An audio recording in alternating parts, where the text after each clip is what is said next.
Hello friends, I'm Aaron Ciotti. Everybody calls me Ciotti. Welcome to 5-inch Friday. I think that's what we're doing today, right?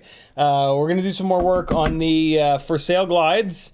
We're going to be doing a little epoxying on the ESCs. And Q&A, of course, as always. And I don't know what else, man. Maybe we'll fly some tiny whoops around. I'm not going to do the tiny whoop thrust testing. Maybe we'll do that on Sunday. Hold on. The computer is struggling because it's trying to play a 20 gigabyte file. That's what that, there we go. That's why it might have been a little stuttery on the intro there, because that is a massive file from Los Cabos. In the chat, Alec Dvornik was first, Rob Axelson was next, Mr. Blue Sky Northern Tier, Ram Donko, Bulldog FPV, I Am Gross, Marcel Off Axis FPV, Frank Nicholas, Ram Donko again, Ed K, Mr. Huggy, Justin Lance, Mick Muckus, Flush FPV, Bulldog again, KJ Newton, Brandon Woodford, WeBleed FPV, what's up, Zotek, JR, and Rodney. How's everybody doing? Welcome to Friday. It's, if you had to work this week, then congratulations, you made it. If you didn't have to work this week, this is the last Friday before you have to go back to work. Kind of annoying, but you know, hopefully you had a good Christmas break. I certainly did. My mental health is returning to normal, which is nice. Christmas is great, but yeah, mental health stuff really turns on. And even though you can be having fun, every day you're like pushed to 110% of what you can handle.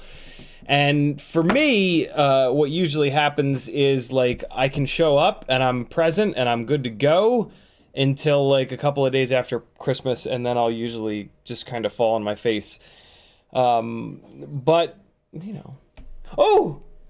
Oh! Oh, there's a visitor. Here comes your drink, my dear. Oh, thank you. Look at this. Service with a smile. Thank you, baby. Get down here on your level. Cheers. You make yourself a drink. What are you drinking? I will. I'll go upstairs and make one. All right. Cheers to you. Cheers. Happy New Year, everybody. Happy New Year, friends. We're going to hang out on Sunday. What's New Year's? Tomorrow? New Year's Eve is tomorrow. Tomorrow into Sunday? Yeah. So I won't see you guys until 2023. Yeah. Oh, wait, no. That's not it. I'm supposed to say nice things, not give you the chin action. What are you going to drink? What are you drinking? I don't know. You know what? I need to finish off the peppermint schnapps and the other stuff we have. What? Yikes. Ooh. Maybe I'll make a peppermint schnapps hot chocolate. There you go. Yeah. There's an idea. How much of that chocolate liqueur is left? Not like hardly any. Wait, no, actually the question is how much of the peppermint schnapps is left? Because we got to time it so that when they're even, we make one of those chocolate peppermint with heavy cream drinks. This is serious business, friends. Serious business. Do you want me to save you some? Is that what you're saying? Yeah. Make sure you stop before it gets to that chocolate liqueur level. You know what I mean? And then we can make one more of those. That was really good. Yeah.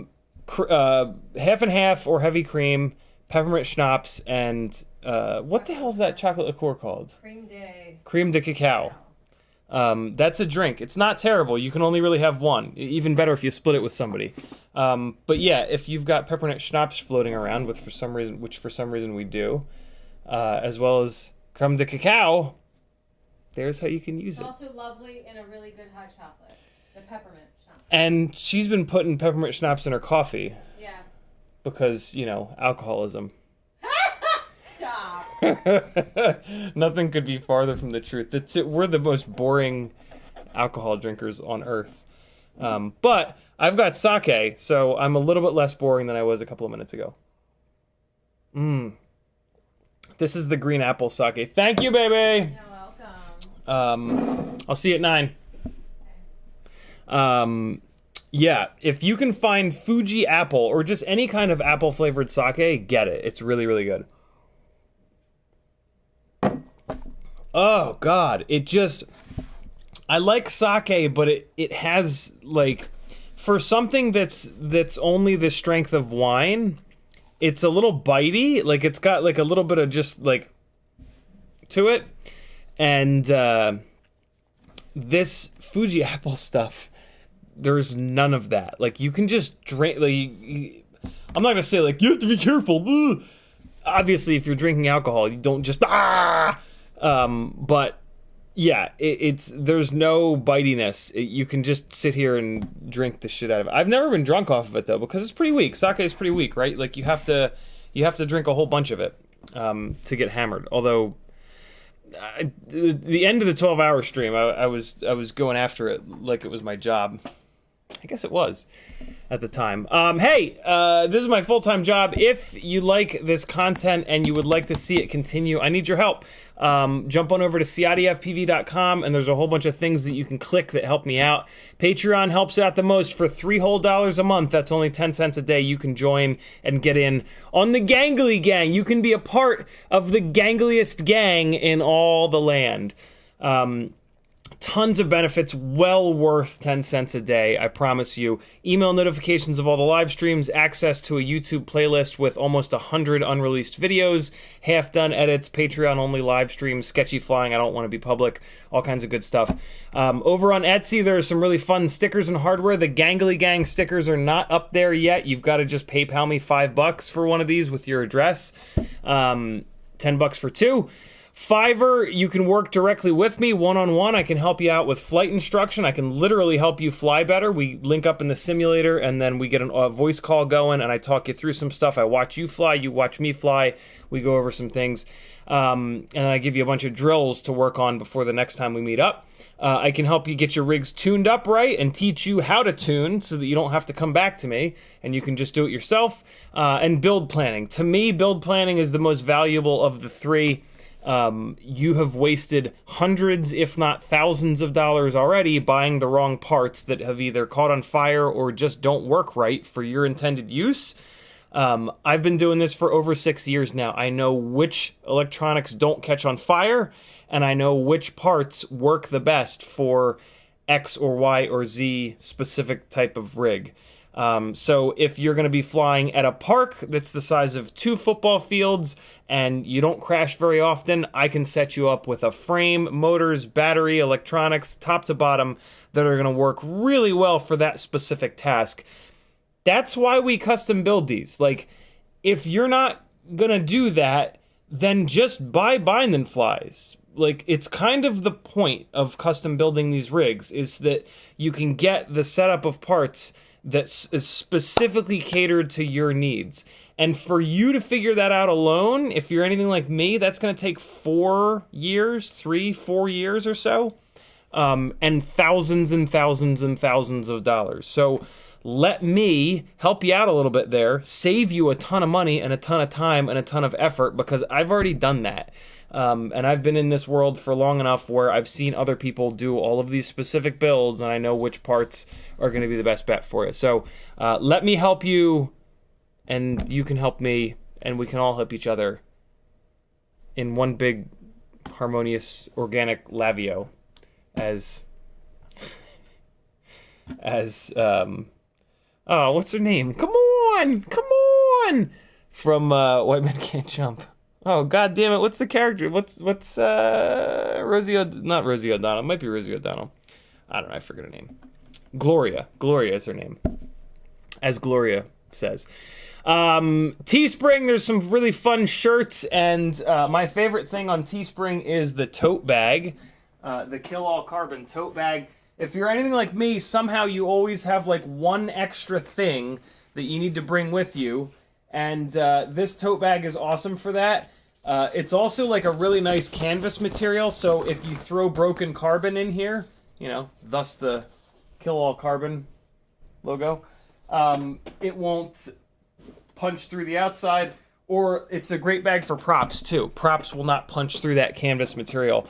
And it seems like nowadays the tips of propellers punch through just about everything that we put them in.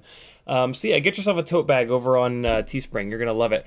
PayPal button here if you want to send me money directly rather than doing a super chat. If you do that, please tag me by typing @CiottiFPV or just CiottiFPV in the chat and say, yo, check your PayPal. The reason you would want to do that is because YouTube, Google takes 30% of super chats. I'm fine with that, but if you're not fine with that, I got you covered. FPV Exchange is a great website that if you're not on yet, you're just, I don't know, you've lost your damn mind. Get on FPV Exchange, it's a great website.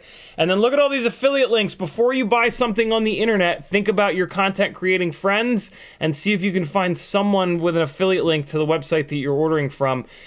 These are all the affiliate links that I have: WeBleed, Newbie Drone, FPVCycle, Amazon, Get FPV, Oh My God's website, Flywoo, Banggood, Camera Butter, AliExpress as well. Yeah, all you gotta do is hit the affiliate link before you check out, and free money. Unfortunately, next time you check out, you got to do it again and again and again and again and again and again. So a lot of people will like change their bookmarks to affiliate links. That way, when they hit the bookmark, it automatically puts that content creator's info in their cart and don't even have to think about it. FPV Therapy is a Facebook group not for flight edits, but for talking about mental health. I have suffered from crippling generalized anxiety disorder and major depressive disorder for my whole life, and it's something that really limits what I can do, unfortunately. But it's something that, with enough effort and learning and yeah, you can kind of manage and live a better life. As many as 1 in 5 folks deal with mental illness issues. Whether or not they're willing to admit it is a whole different story. It's something that if you know more than 5 people, you know somebody that's struggling. And if you come on over, you can learn a lot. You can read a bunch of stuff that those of us that suffer from it have written. And yeah, just be a smarter, more caring, compassionate individual here on Earth. And, you know, if that's not one of your main focuses in life, what the hell? Come on now. We're in this together, yo, whether you like it or not. We're all in this crazy round spaceship hurling through the heavens together. We might as well get along. We might as well try to make each other's lives awesome, because karma's a real thing, yo. If you think you can just take and take and take and take and take, then I hate to break it to you, but eventually you're going to get slapped in the karma face. So yeah, do it. Be a better human being on the planet. I'm here. I'm going to help you out with that as much as I can. And there's all kinds of other really cool people that are doing the same thing. So join us. We've got cookies. In the chat, like I said earlier, if you want to talk to me, all you got to do is type CiottiFPV. You don't have to type the app, but you certainly can. You got to spell it right. Ed K says, happy Friday, Collective and CiottiFPV. Brandon Woodford says, happy holidays. Rob Axelson says, going to check back in about a half an hour. Answer any question about 30x30 flight controller up front and the glide frame. I still have not had a chance to get caught up on my emails, Rob. I've got emails from Rob showing me how he put a 30x30 flight controller in the front of a glide. I'm pretty sure he sent me pictures before, which I saw. So I'm pretty sure I know what he did, but I'm just behind. I'm behind on a whole bunch of stuff. This week between Christmas and New Year's is just, in my opinion, like a super, super, super recovery week. Try not to do a lot of work. Just relax and get ready to hit it hard in the new year. So yeah, a lot, and it's, to be honest, it's kind of recovery from two, for me at least, 2 really nutty weeks. Around Christmas time, and 2 great weeks, but really chaotic, really mentally draining weeks. So yeah, forgive me, fellas, I'm behind on stuff. I still have to ship out giveaway stuff. I still have to ship Gangly Gang stickers out. Again, for $5 over on PayPal, you can get yourself a Gangly Gang sticker. This is what it looks like. They're brand new. I haven't even had a chance to take pictures of them yet. Join the Gangly Gang and be the gangliest you can.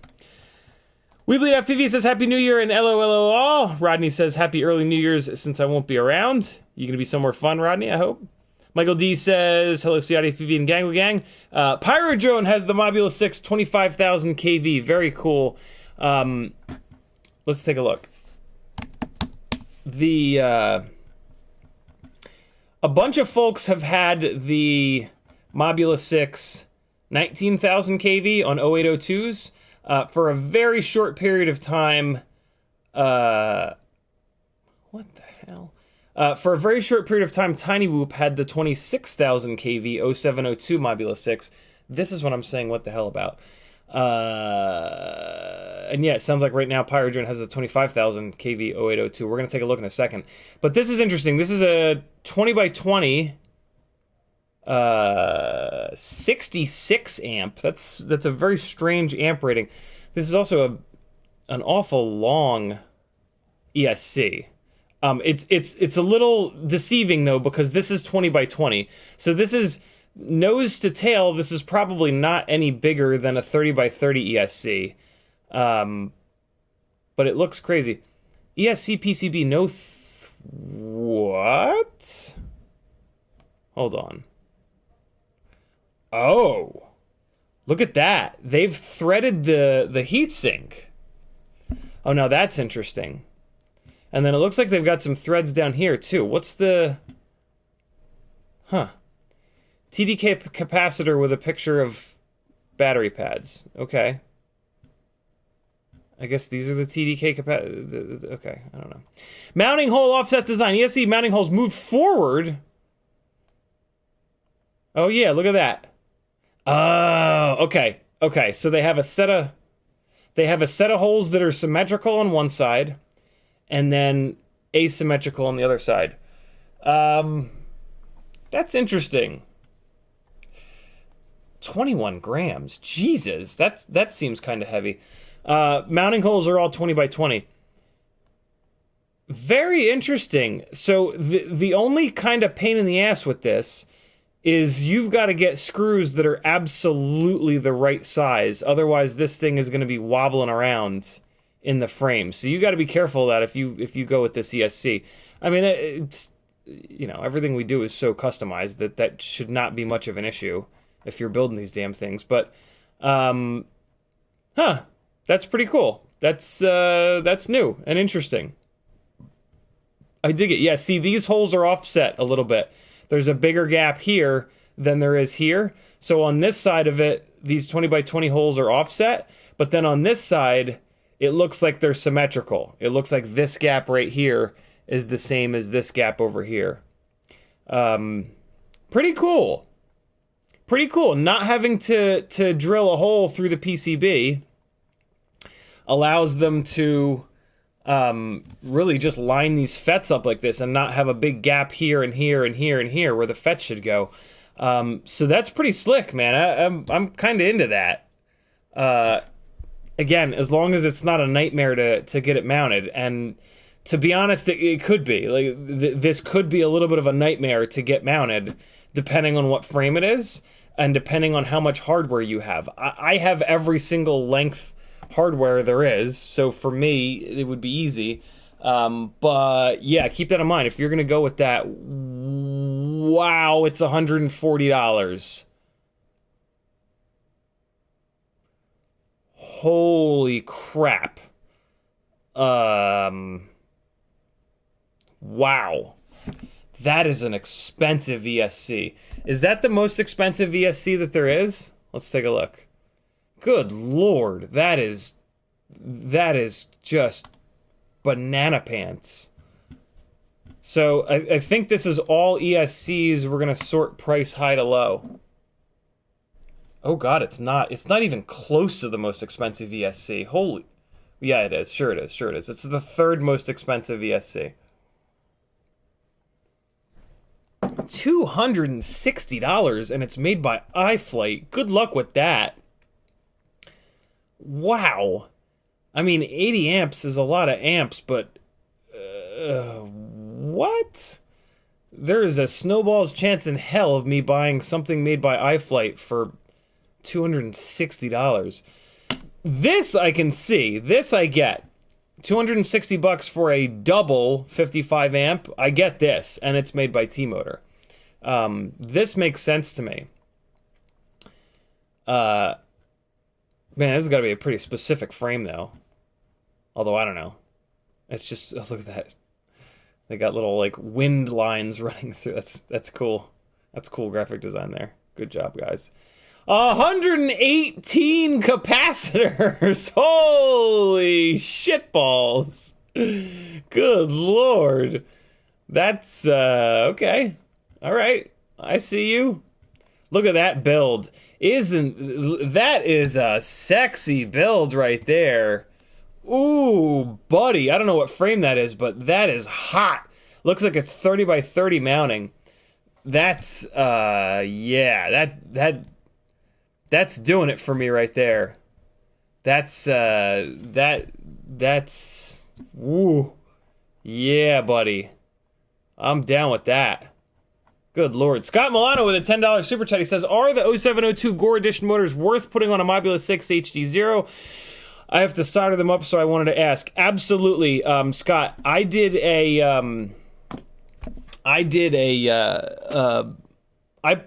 tried a bunch of different motors on my Mobula 6 HD0, and hands down, the 0702, I did the Tiny Whoop high KVs, the 30,000 KVs, the Gores at 28,500 are close enough. That was the best thing that I did on the Mobula 6 HD0. it fixed the power to weight ratio, and it also added runtime. Really, like that was, I was not happy with that rig at all until I did those motors. And if you're sketched out about like ruining a set of Gore motors, because you're going to cut the connectors off, don't cut the connectors off. Get yourself some 30 gauge wire and make your own leads. Let me show you this. Under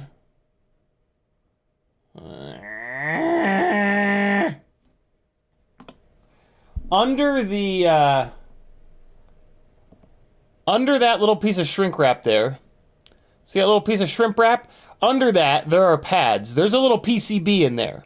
So pull that shrink wrap down with your fingernails, and then you can get in there with a soldering iron, and you can desolder these this set of leads with the connector soldered onto it, and then you'll just have the motor, and then take some 30 gauge wire that you've got and make your own leads that are exact. This is the other cool thing, is you can make them the exact right length to save a little bit of weight, which actually does make a difference, to run to that diamond board. And that way, if you ever decide to take them off of that rig, you still have your leads with the connectors on them. Make sense? If that doesn't make sense, tag me again, and I'll explain it in a different way. But yeah, and that way you're not like, there's no risk, right? It's just time. You're just putting time in to... Yeah, it's a great point by Brandon's Baked Beans. If you do the motor lead soldering, get some readers or a magnifying glass. I have to do it with my 5X loop. Some people have a hard time like holding the 5X loop in their eye with their face. If you do, I know they're the dorkiest things ever, but these absolutely absurd Yakto-sun,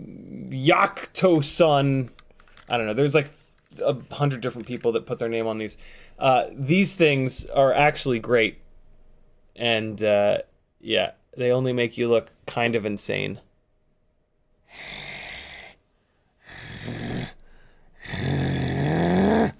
Yeah, these are actually really, really nice. But at the very least, have a 5X loop.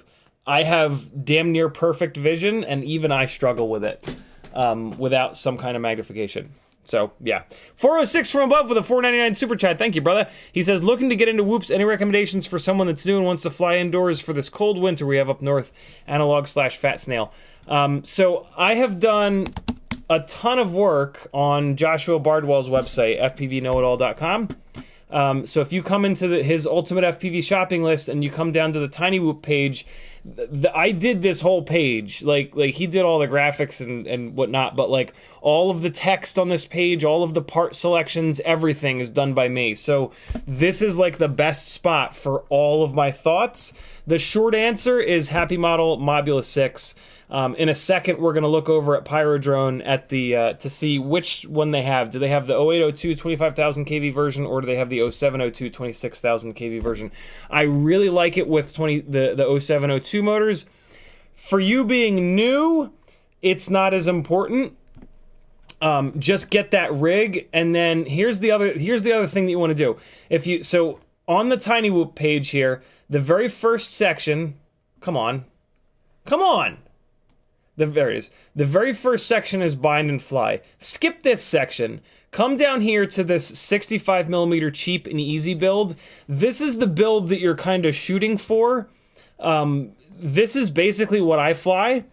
Very similar, not exactly, but get the Happy Model Mobula 6, and then get one or two of these Meteor 65 frames. The plastic frame that this thing comes in sucks. This Meteor 65 frame is damn near invincible. So get two of them just for the sake of having an extra. You can skip the antenna for now. Eventually you do want to go BT 2.0, but if you're brand new, you don't necessarily have to go that route. Definitely get the Newbie Drone Nitro Nectar Gold 300 mAh batteries. If you're going to stay PH 2.0. Down the road, you are going to go BT 2.0, and then you're going to get a little bit of a different battery, but that's fine. And then you can, when you're buying propellers, snag a set of these Gemfan tri-blades. They're really cheap, but also get the Gemfan biblades. You're looking for the ones that have a 1mm shaft, and yeah, those are the best props. The biblades are really the ones that you want, but these tri-blades are also kind of fun to play, to mess around with. And yeah, there you go, man. That's gonna be something that you can fly for a long time and really grow with and get better on. All right, enough with ESCs. Let me take a look at which Mobula 6 they've got. Let's just do this. Let's just search for Mobula 6. There's no space between Mobula and 6. I don't know why. Also, you want to go ELRS. Why do they have two of them? Do they really have the 900 and the 2.4? They do. That's so silly. Yeah, you want to go ELRS 2.4. It's a little bit annoying, but there are a ton of YouTube videos about it. All right, so it's looking like it's not in stock on Pyrodrone. I'm gonna take a guess that whoever said that was looking at the 915 megahertz ELRS one. What motors are on here? Oh wow, so that's interesting. That's a shame. It actually comes with the 0702 26,000 kV motors, but it's ELRS 915, which nobody's really using. So yeah, I forget who it was that said that it says in stock. Hold on, that's weird. All right, so this is the 19,000 kV one. Now the 25 that. But it still says coming soon. That's weird. Yeah, I don't know. Very strange. Flush FPV says he got the last one. 0802 25,000s. That's whatever. Let's keep getting caught up on chat here. So there you guys go. Try to find it in stock. I don't know where it is in stock, but if you use Joshua's website, there's a bunch of different links to them. You can probably find it somewhere. I really don't recommend any other Tiny Whoops, to be honest. I would recommend waiting for that one to come back in stock. I know that sounds wild, but it's the truth. It's just better. And if you get it and it doesn't work out of the box, don't try to fix it. Send it back. It's their problem. If you get a rig and you get a couple batteries in and it blows up, don't just send that fucker back. It's not your responsibility. These rigs should work for more than 10 or 15 or 20 batteries. You know, buying it from this is also why I tend to buy from Get FPV Pyrodrone, because their return policy is really, because they'll actually take returns. Some, you know, if you buy from Banggood, good luck. You're going to send it back. It's going to take a month to get there. It's probably not going to make it, and you're out. C-Mac says, Happy New Year to you and yours. It's called Hogmanay here. What the hell's Hogmanay? What's that mean, C-Mac? Bulldog says, I officially have enough money that I didn't have to work for the rest of the year. Go me. Very cool. Mr. Blue Sky says, sign me up. Rosie Perez. Thank you, Kelly Takai. Chase says, I bought an ELRS 1S board from Tiny Whoop. All was going good until I saw yesterday that one motor was twitching right when I plugged in a LiPo. I do not have my goggles, still waiting on my Fat Sharks. You might still be okay, Chase, but Happy Model, their stuff is really cheap for a reason. It's just sort of a part of the game that, like, you're gonna have Happy Model stuff fail on you. The full-size 1S boards have been really durable for me, but yeah, I mean, we're chasing the dragon when we buy the least expensive stuff. Weirdly, even though it's the least expensive, it performs the best out of everything else that's available. So it's kind of worth it. It's worth it because it's the cheapest, and it's also worth it because it performs the best. To take that chance and to eventually have to replace one or two. I've had a bunch of Happy Model boards fail on me. Only one of the Mobula 6 ELRS boards. But yeah, Happy Model stuff, cheap stuff, is always going to be like that. It's just sort of part of the game, unfortunately. Chase says, SPI ILRS receiver is not working, flashed firmware, no luck, and have not once crashed the rig. The board's on because I don't have my goggles back from repair. All solder joints look okay and no blob. I mean, it sounds like you really haven't even started flying it yet, so I would actually get in touch with whoever you bought it from and say, yo, here's what happened. Can you help me out? They're within their rights to say no, but yeah, you're within your right to ask, you know, and it doesn't really hurt to ask. Just be fair to them and explain the situation. Don't like, hey, I just got it out of the box and it's on fire. What the hell, right? Like, be honest and let them make a decision based on the actual situation. That would be my recommendation, because it doesn't sound like you did anything. And yeah. Expander says, hey all. What's up, homie? And we're caught up. Awesome. Justin says, what 1S boards don't fail? I mean, my guess would be the T-motor, but I have no idea. All AIOs are kind of awful. So when it comes to AIOs, to me, they all fail way too often. I wish there was a Tiny Whoop solution that had a separate ESC and flight controller, but it would be too heavy, it would be too tall, blah, blah, blah, blah, blah.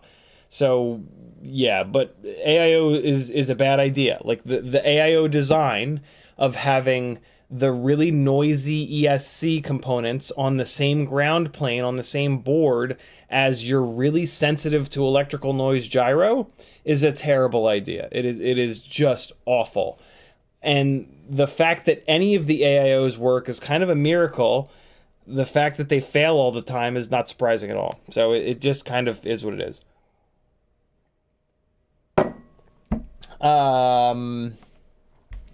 I've got some Tiny Whoop batteries charged.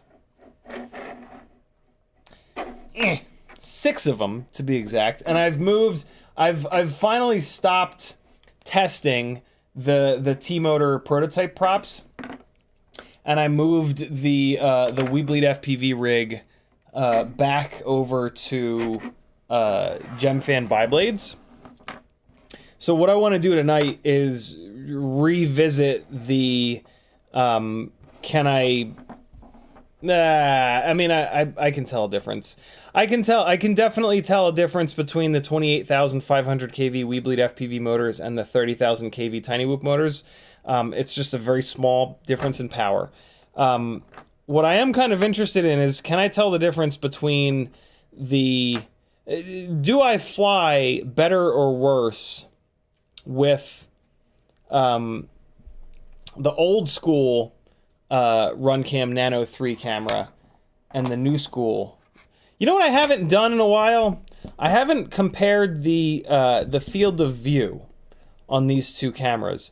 I think the field of view is just a little bit different between them, and that could absolutely affect how good or bad I fly either rig. Because on certain days, I definitely feel like I fly the one rig better than the other. When it was on those prototype props, it kind of made sense, because they're different. Propellers make more of a difference in flight performance than anything. But the camera field of view also has a lot to do with it. So let's let me take a look at that, actually. Let me I'm gonna plug both. I'm gonna try to hold them in the exact same spot, and I'm gonna kind of need your guys' help on this. I'm gonna try to hold them in the same spot, and let's take a look if one of these has a different amount of field of view than the other. Right now, what I'm trying to do is get the up tilt exactly the same on the two of them, and that could have a lot to do with it as well. Like having a different up tilt on one rig versus another makes a really big difference. And I should spend more time like paying attention to that, but I don't. But I've actually been trying to. I've been trying to pay more attention to that. So yeah, let's take a quick look. I need to make a spot on my desk where I can like lock these rigs in so that they All right, so I can lock it in on the edge of the table. That works. So then I just need one more point. Ah, perfect. Okay. So I can lock them in on the corner right here. The corner between the gray mat and the table, and then I can hang the rear motors off the back of the desk, and that'll put both cameras in the exact same spot. So let's come over here to the VRX profile, and I'm just gonna really quickly throw a battery on one and then the other, and we're gonna take a look. So the up tilt is very easy to figure out. You just look at how much duct is in view. But the field of view, it's basically you're looking left to right. So, all right, so that's locked into the desk, and now that's pulled all the way over into the corner. So, this is the old school Runcam Nano 3. So over here, so we have this much duct in view. Basically, we're able to see right through this little hole here. All right, and then off on the right side here, we're able to see whatever the hell that is. I don't know what that is, but we can also see on this side. All right, we can just see the corner of this monitor. See it here? We can just barely see the corner of this monitor. All right, so that's what we want to remember. The corner of this monitor, and then we got quite a bit of duct in view. We can see right down through there. All right, so now we're gonna plug in the new school Runcam Nano, and I think this has a slightly narrower field of view. Let's take a look. So that's locked in on the back of the desk, and then that's pushed over. Hold on. All right, back of the desk, and then that's pushed over against the, oops, I just bumped it. Back of the desk, and that's pushed against the, my little work mat. Damn it! Come on. Back of the desk, and over. All right, yeah, it is less field of view. So there's less duct, even though the up tilt is roughly the same. You can see there's no corner of the monitor here. It's not, damn you! There we go. And then off on the right, it's kind of picking up. Yeah, it's not quite getting the same amount on the right here. We're gonna go back again. But then let's also look at the top of the field of view. It looks like it's picking up just the edge of this left studio light here. So it cuts off right in the middle of the left studio light. So now let's go back to the other one. And there we go. All right, and we've got edge of the desk, end of the thing. Oh yeah, God, it's got way more. Look at how much more field of view it has vertically. There's a lot more duct showing down here, and there's a bunch more of this showing. So yeah, the old school Runcam Nano 3 that you can't get anymore is definitely significantly wider field of view. That's kind of wild. I'm gonna take, since I only have one of these, any of you that have one of these old school Runcam Nano 3s, I would love to buy it off of you. But yeah, I know there aren't many of them. They're very, very rare. I think it's Metal Dirtskin that's actually sending me one eventually, but it's going to be a couple of weeks. So I'm going to pull this one off of here because I just want these two rigs to be completely identical. Just to remove, and then I can really focus on one motor versus the other to really kind of figure out, like, if I want the extra power or if 28,500 is enough.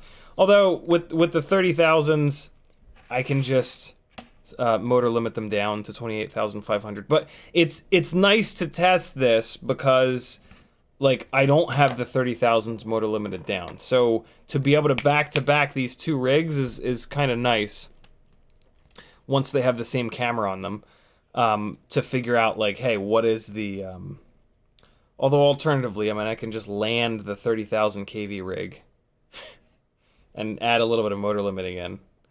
But I always like to have two somewhat identical rigs put together so that when, not if, I break the one, I can just swap to the other one. So let's just take this ultra rare, ultra amazing, old school RenCam Nano out of here.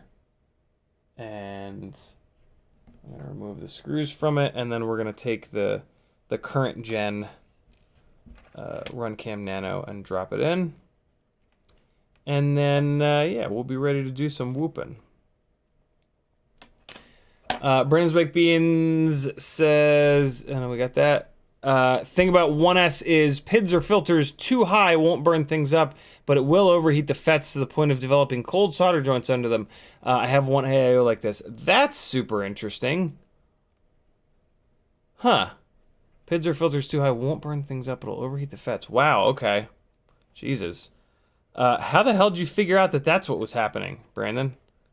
That's the real question. Jesus.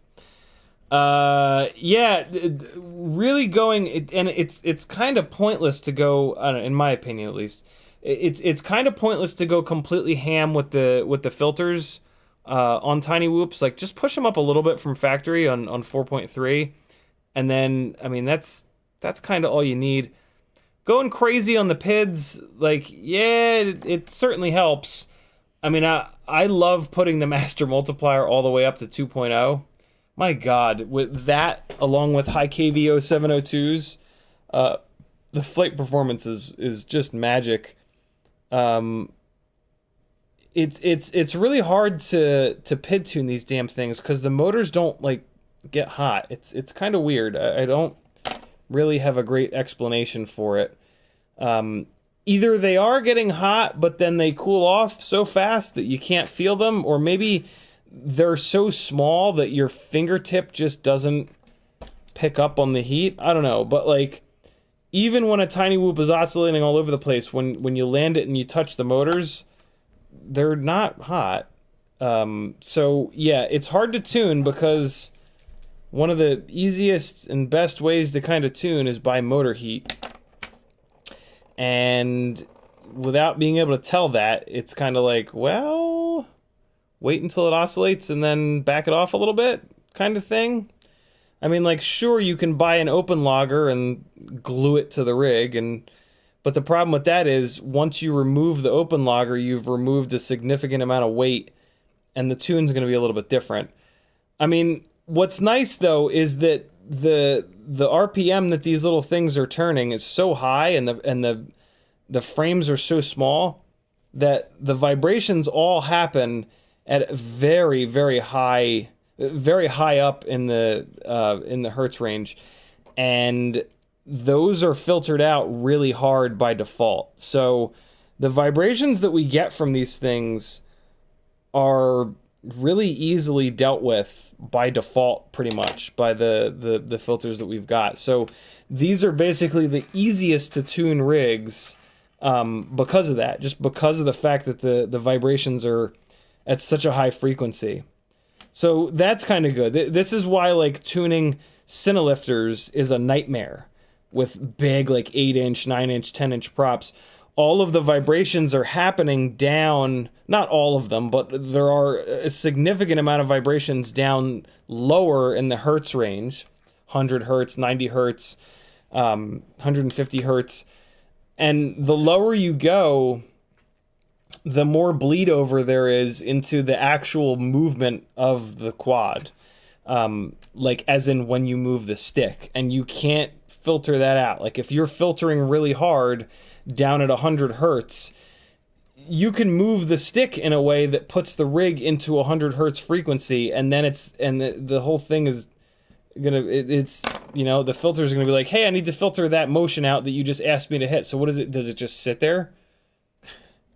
I don't know what it does, but it's I know from talking to the folks that tune those rigs that it's a little bit of a nightmare. Tiny Whoops are the complete ass opposite end of the spectrum. There's actually somebody doing. I just put that screw in the wrong hole. there's somebody doing frame analysis and a whole bunch of really cool vibration analysis of Meteor 65 frames and just tiny whoops in general.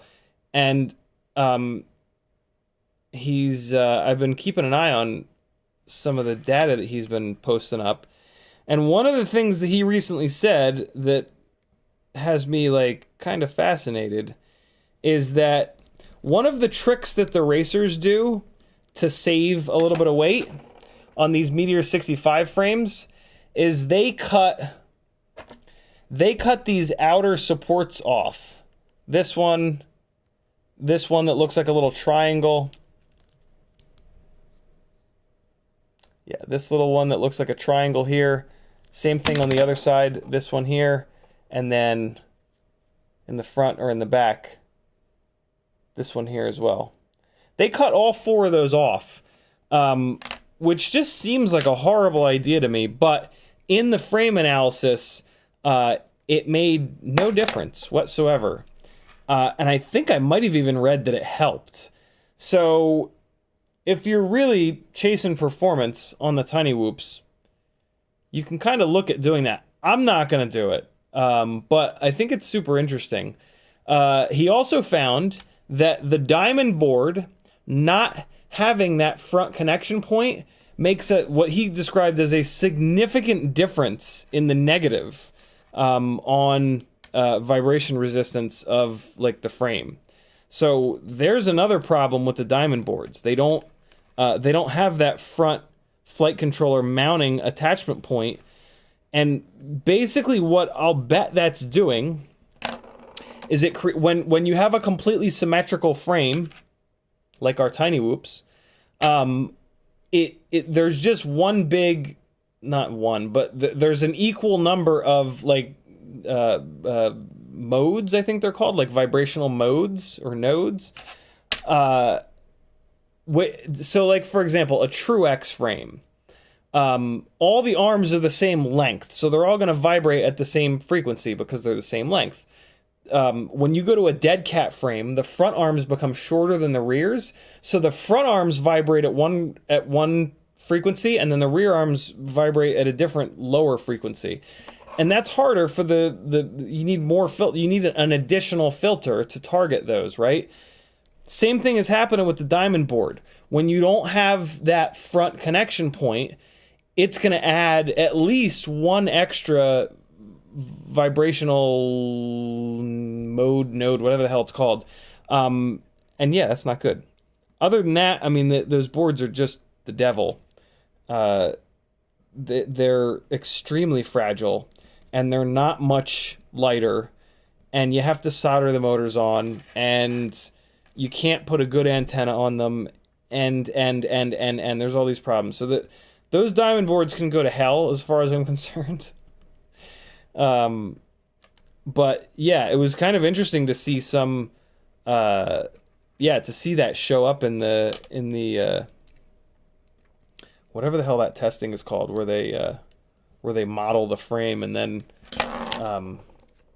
move around. Brandon's Baked Beans saw 3 resonance spikes on pitch on the one that I sent him when logging it. Is that so? And then Brandon, have you run a regular one with 4 connection points? If so, is it 1? Is that 3 resonance spikes versus 1? Does that lack of a front point not just create 1 extra resonance, but 2 additional resonances? That's crazy. If so. Brandon's Baked Beans says, I've been saying a lot about that lack of front strut. Yeah, we've been talking about it for like months, I feel like. It was wild. Just a couple of days ago, I saw the dude doing those that testing, talking about it. I was like, oh shit, okay. Brandon says, an easy check is to press the FETs on the corner of the air that's dead, and if it works, then that's the problem. Very interesting. Looks like Brandon's going to get a hot air station. Brandon also says, Quad 66 and I have had this theory for a while. Very cool, man. Very, very cool. Huff19 says, how can I tell if it's the old school one? I have several I don't use. Huff, it's easier than you'd think. The lens itself, the old school lens, is perfectly round. This piece of garbage webcam is not gonna focus, but Yeah, the lens is completely round in the front here on the old school amazing Runcam Nanos that I'm trying to get my hands on. Whereas the new school ones, which are still pretty good, but they're not quite as good, the lens has these notches. See them? See these big squared off bastards? Yeah, super easy to tell the difference between them. And yeah, I'm looking for this one, guys. I will send you $30 for one of these $20 cameras. I don't care. You name your price. I need to buy a couple of these. I don't need to. I want to buy a couple of these. And I will pay good money for them. I will pay good money after bad money. Isn't that the saying? I don't know. So hey, let's fry some tiny whoops. Let's actually fry them. Oh god. All right. Here we go. So, we're going to play around with this whole 28,500 kV versus 25,000 versus 30,000 kV. Clip clop. Brunswick Bean says, I've logged a lot of whoops. Normal square AOs are noisy, but normal for a whoop, where the diamond is normal and roll, but pitch is not. Oh, right. You said pitch specifically. Yeah, that's wild. That's just wild. All right, let's do it. Here's this battery I was playing with for a minute ago. All right, cool. So hey, here's the WeBleed rig. I have not flown this on biblades in a while, and man, it felt weird on those prototype props. Not like weird bad, just weird different, man. And at the point that I'm at now with these tiny whoops, like little differences really throw me off. The better you get, the more subtle differences are gonna kind of mess with you, for lack of a better term. Let me try to get a little bit less up tilt on this. All right, that's as low as it'll go. The cameras kind of bottom out. Oh, I got a bunch less on that, actually. They bottom out on the... oh, it's turtle mode's on. And horizon mode's on. They bottom out on the antenna wire. Oh, boy! Alright, so let's just get warmed up here. Let's just relax for a minute. We're gonna get warmed up with soft sticks. Just kind of farting around. No big deal. There's the red onesie.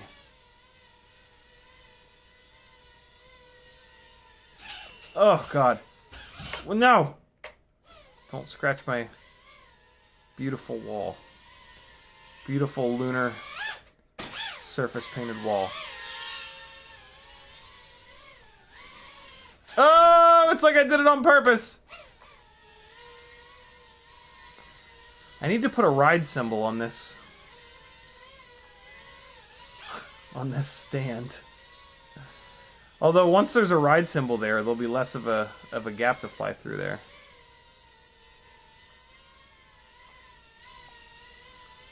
Nice soft sticks. Just getting warmed up. Oh no. Oh god. It's getting hairy. Oh wow. I didn't think it would fit through that part of the stands. So that means it'll fit through there? No way. Oh god. Fly better. Okay.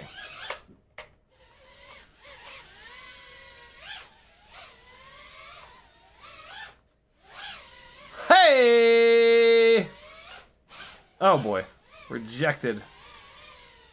Alright, let's just play here. Hey, look at this new steering wheel, yo.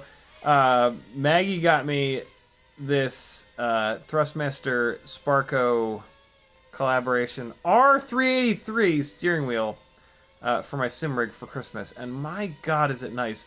The nicest thing about it, so this is the wheel that the T300 comes with, which is 300 millimeters in diameter. with like a pleather kind of coating. Normal steering wheels in cars, like factory steering wheels in cars, are like 380 or so millimeters. Aftermarket steering wheels tend to be about 350. My Miata has a 350 millimeter steering wheel. Momo Prototipo. So going from like 350, and then the Mazda 2 has a factory steering wheel, which is like 380. So then going down to 300, it really feels like a small steering wheel, and you lose a little bit of the immersion. This at 330, oh man, it's like just right. It's so nice. It's not.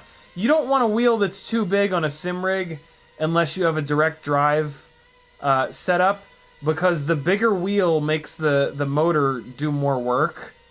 So this 330 wheel is kind of just right, man. I'm really digging it. The only thing is it's wrapped in Alcantara, and if you use your bare hands on Alcantara a bunch, it kind of ruins it. So I gotta get a set of driving gloves, which I kind of don't like. I don't like driving with driving gloves. They take a little bit of the feel that you get out of your fingertips. But, you know, all the best drivers in the world drive with driving gloves because you have to have Nomex on your hands when you're driving a thing that has gasoline in it. So I'll learn to adapt. All right, nice chill battery. Now we can start flying like a lunatic. Hold on, I've got the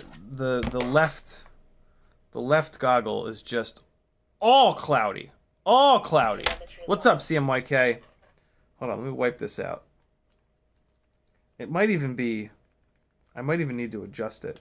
It is unbelievable to me how disgusting the lenses get on my Fat Sharks before I actually clean them. Like, it takes 1 second to clean them, but I let them get so disgusting before I do that. Like, as if it's a big, difficult thing to do.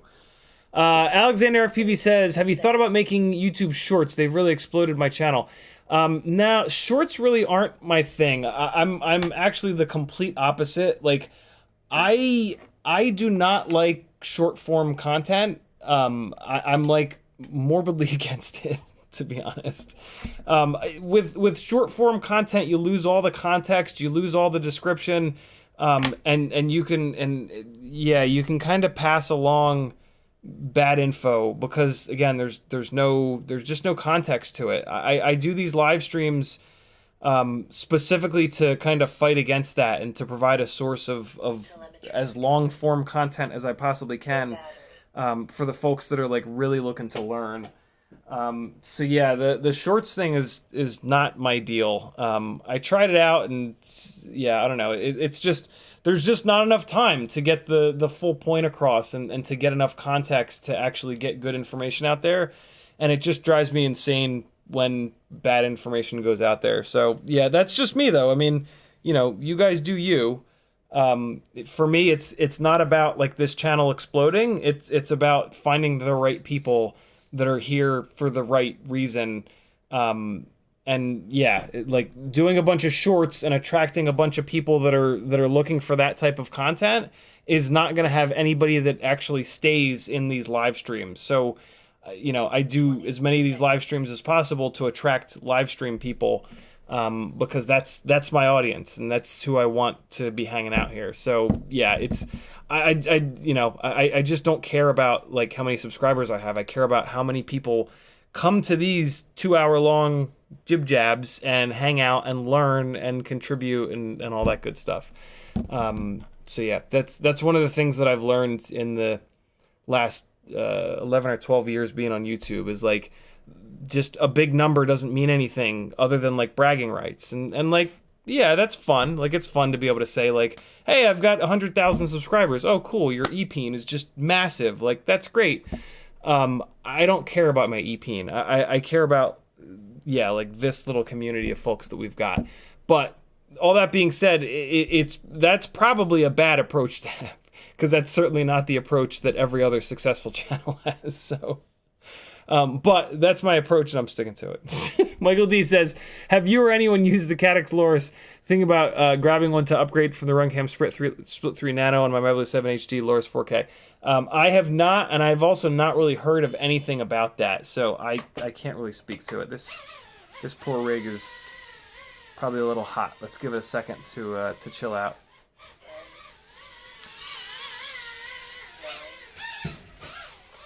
10, 9, Okay. 8, Okay. Let me leave the OSD on for you guys. 6, 5, All right, let's get into it here. We did a little warming up. 3, What was that? Woo! Woo! Okay, easy, easy, easy. Everybody relax. Everybody chill. Where is it? It's against my shoe. All right. It's within arm's reach. I'm not going to play this turtle mode game. Let's just get this going here.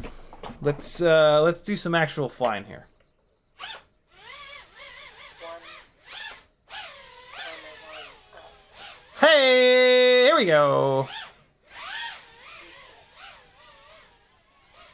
Just for a minute. We're going to do most of our flying downstairs tonight, but just for a second. Let's hang out up here, see what the family is up to. And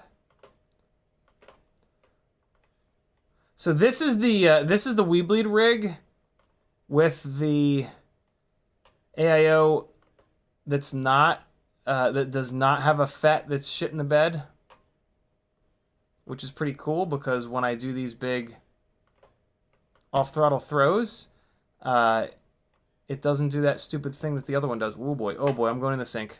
Oh, please don't be wet. I missed the sink. I missed the sink. I'm going to rely on Maggie for a retrieval on this one because I think I'm near the sink.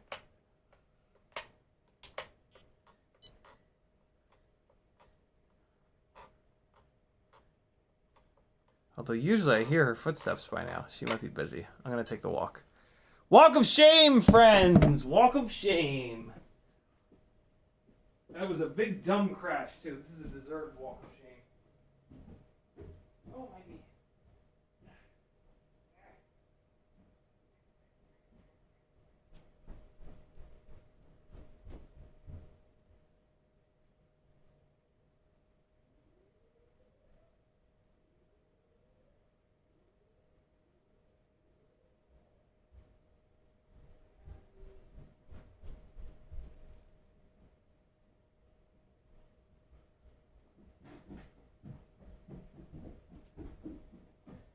Oh, that was a lucky one. There were plenty of little spots to go fully submerged in that sink. Oh man, my knee is killing me. I carried Azalea up 2 flights of stairs last night, I guess, on my back. And now... Oh my god! Oh, please no! Please no, not again. Please no. Azalea, help. Azalea, help. Their room is right there. They probably have their headphones on. I can't believe I'm going to have to take the walk of shame again.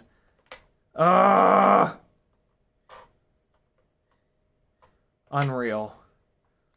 The whole family might be out on a walk. God damn it! Double walk of shame, are you kidding me?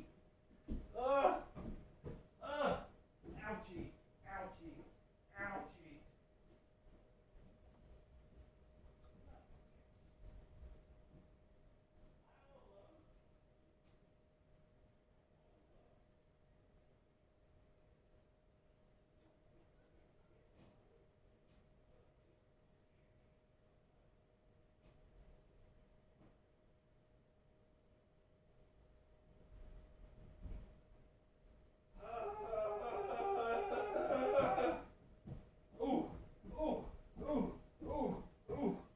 My right knee is wrecked.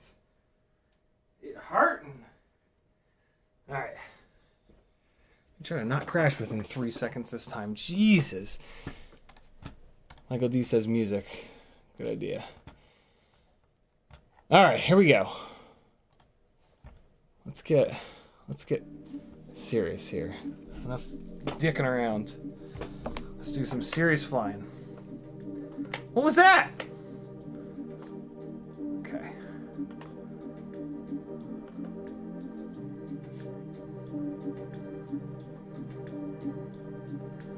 Here we go.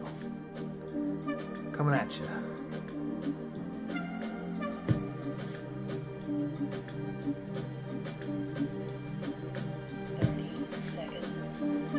What? Wow, I'm having a rough time tonight. Oh, I got away with that one though. Usually the couch is eats me.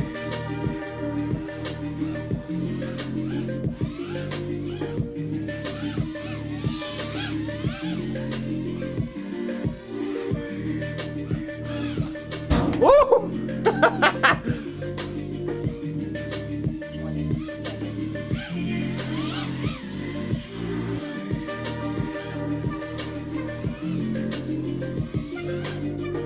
Almost.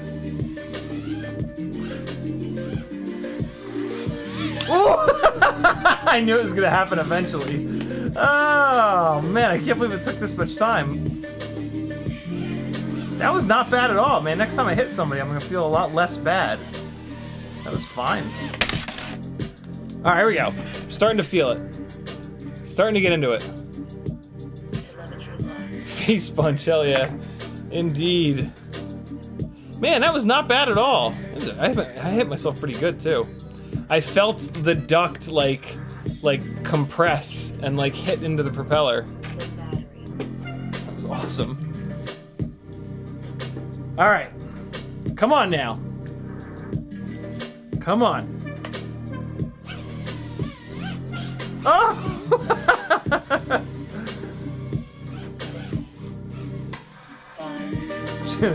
I'm just gonna take that little getting bounced off of that as a sign to jump upstairs. Oh no!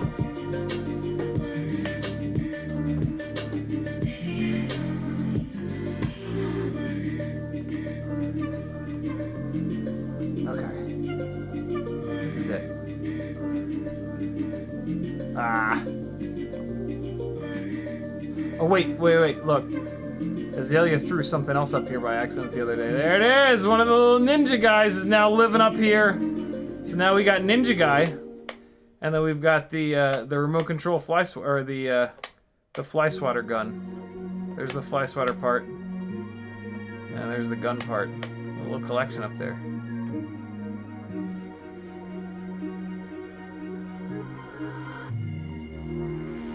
Ooh, ooh.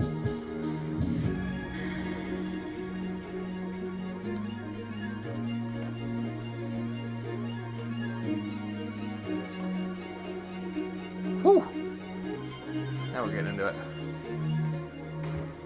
Oh, that was sloppy.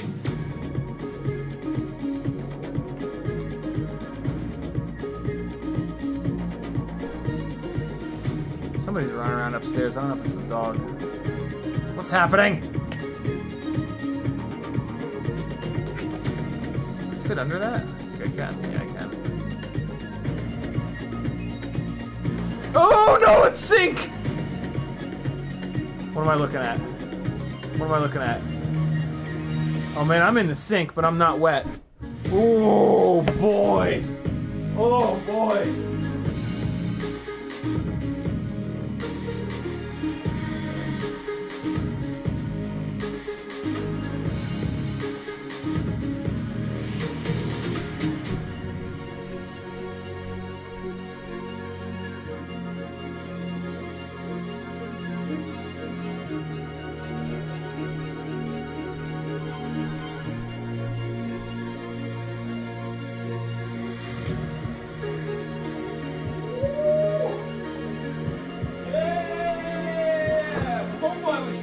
Suicide!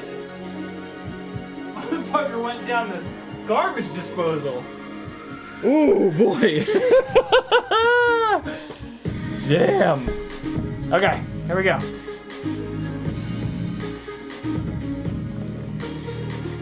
What was that?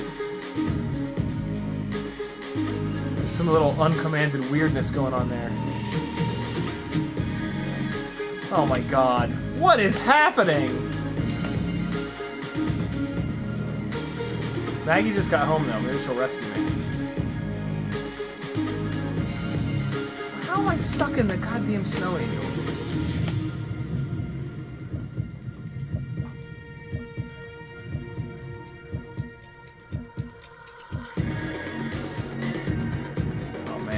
all kinds of tangled up.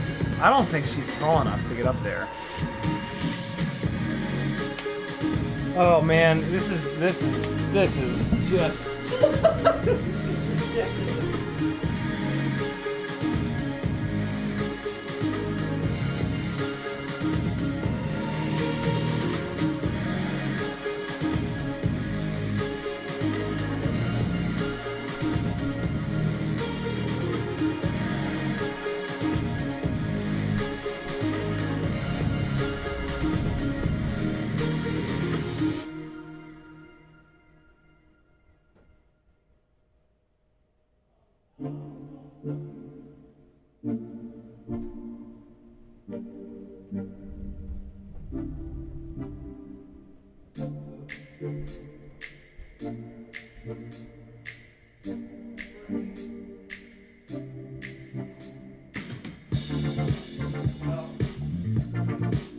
This is ridiculous. Now it's got all floof in it. Oh boy.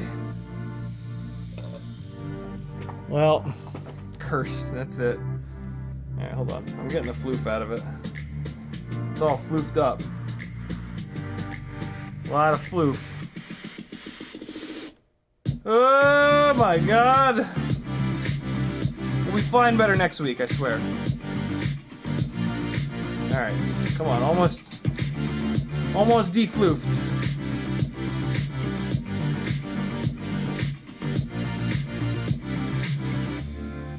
Come on, floofies, get out of there.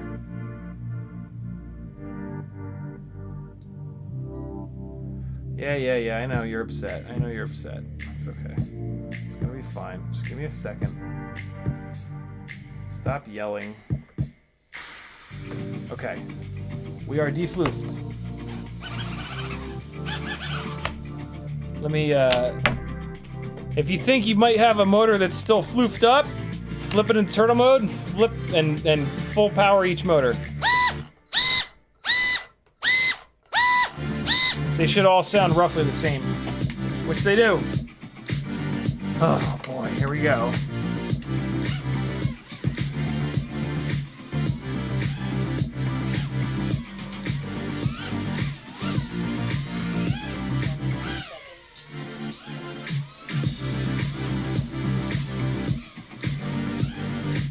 Oh! Ah, it was ugly.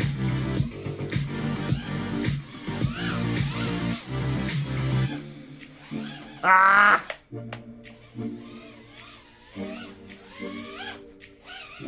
Just missed it. 8, 7, Just missed it. 5, Oh god, I got very confused. I couldn't decide what I wanted to do, power loop or Matty flip. Come on! God damn! telemetry lock. This is ridiculous. Telemetry recovered. Go back.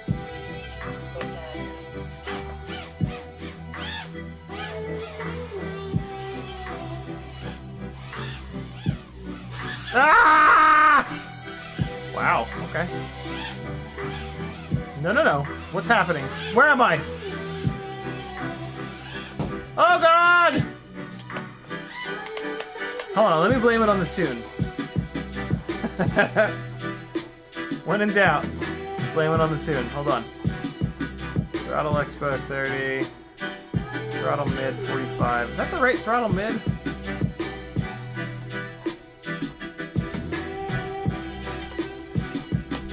Telemetry lock. Telemetry recovered. Go back.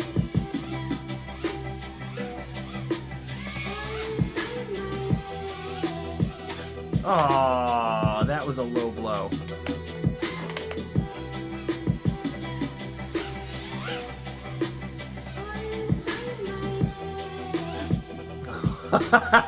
Rejected immediately.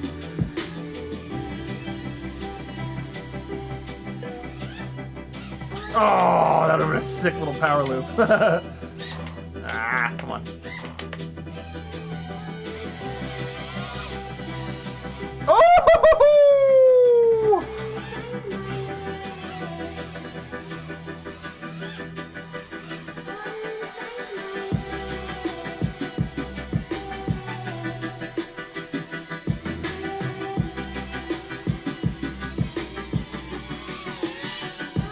Ah, I had no plan there. I had no plan.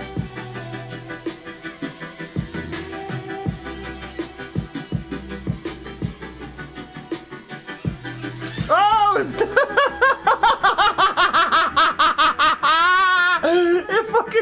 It bounced off the it bounced off the Charlie Brown tree and landed perfectly on my lap. That'll never happen again. Jesus. That was great. Oh God, why? These newbie drone gates, man.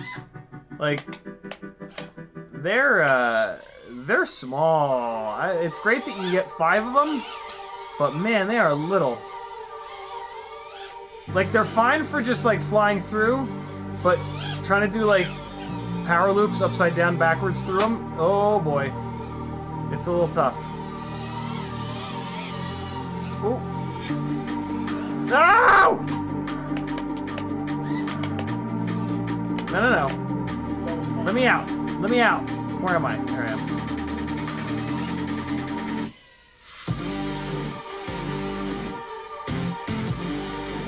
Ah! Oh! The tree tried to get me. You see it?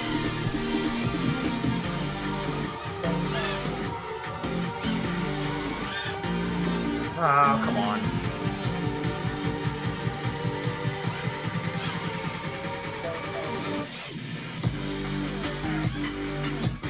Oh, this song's fucking jamming. What? Oh, what? Oh, there's no way in hell. I'm not even gonna try to get out of that. Ow.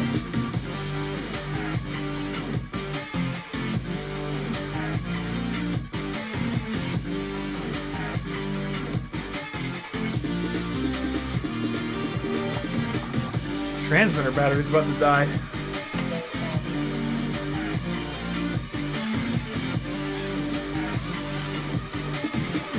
Oh God!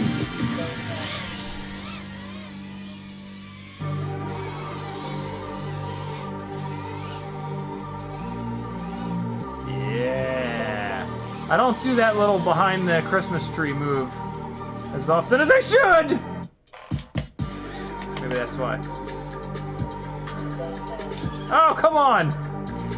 Man, like my perception of like what's gonna clear and what's not gonna clear is kind of off.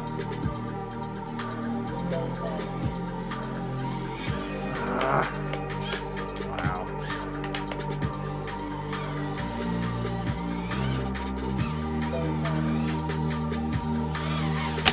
Ah! Let's fly the more powerful rig.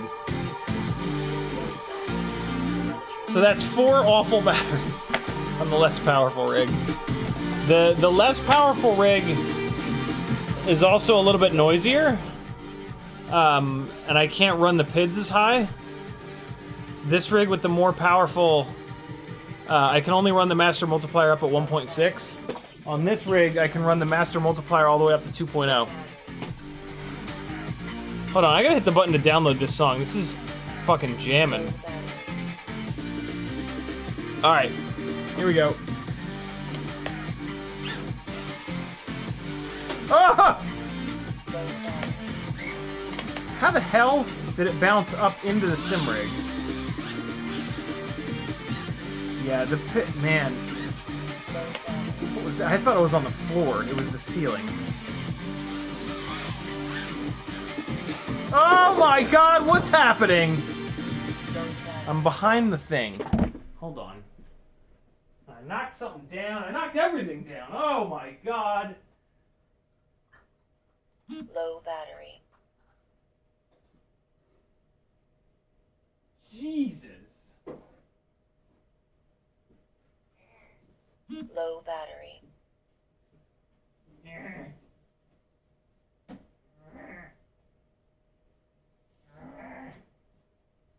Low battery. Ugh.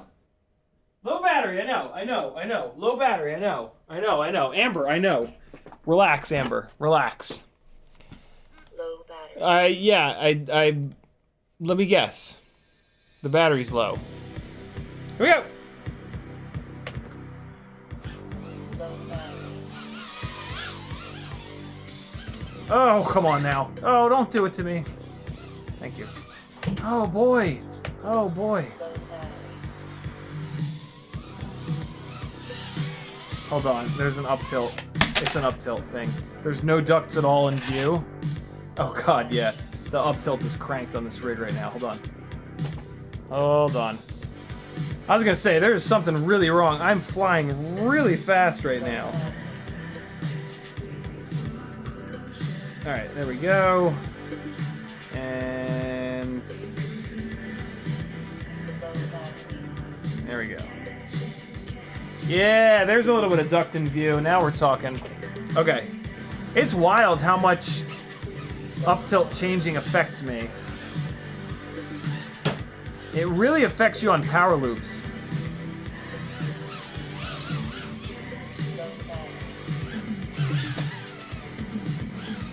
Oh god, something's happening. Somebody's upset. Somebody's extra upset. What's going on, little friend? Who's... oh, the fucking battery lead got up in the duct again. All better! Wait, hold on. That's just gonna happen again. Push it out of the way. There we go.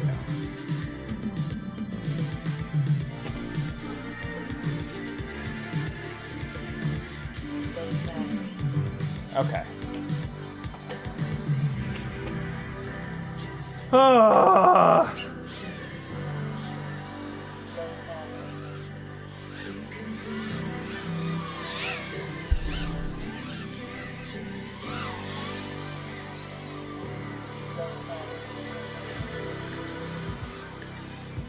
Yeah, there is noticeably less throttle resolution on this rig. But man, the extra power is nice.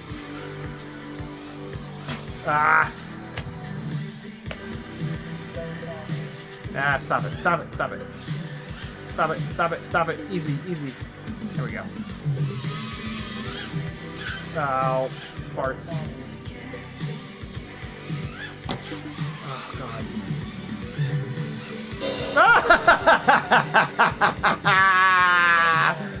Got that 17-inch crash proper on that. Wow, it bounced all the way across the room.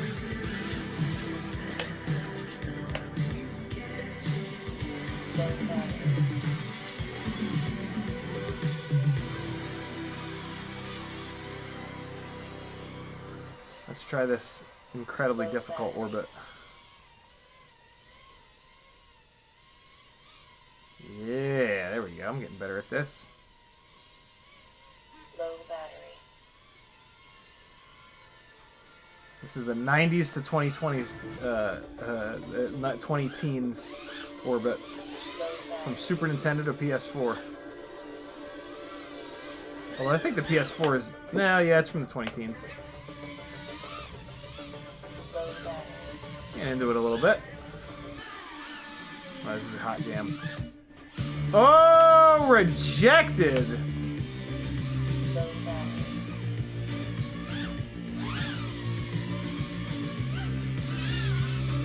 There we go. There's a nice one. I'm being a... ooh. Just face first into the coffee table. I'm being a little too gentle on these, on the throttle application on these matty flips. I gotta really hammer the throttle to kill the forward momentum.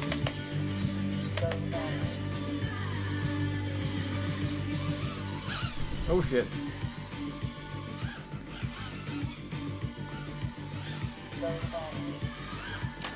Oh! Crash prevention was like, nah, you're gonna rotate the other direction now. I don't necessarily think I'm flying any better on this rig. There's just extra power. Let me go back to the other rig, though. Last battery. We're gonna go back to the other rig. See if I tell difference. Oh, man. Wish I was flying better for you guys tonight, but, can't win them all, I guess.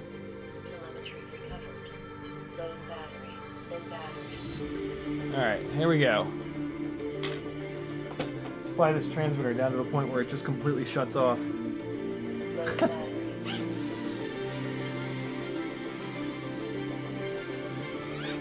Ah! Caught the ceiling.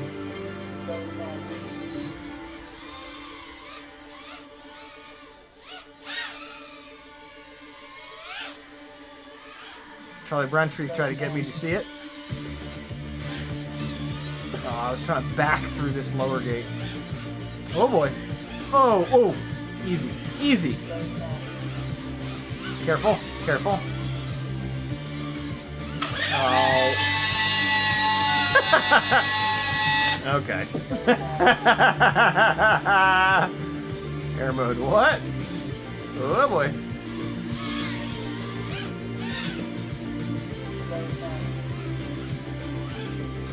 Ah, come on.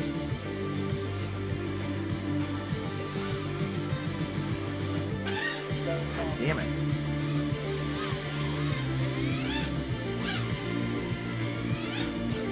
Ah, couldn't give me 2 in a row. Come on now. Ah. Oops. Oh. Oh, that stupid connector got me.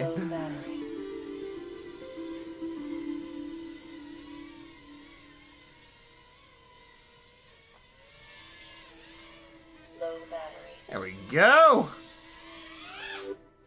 Oh, I think I just flew through the.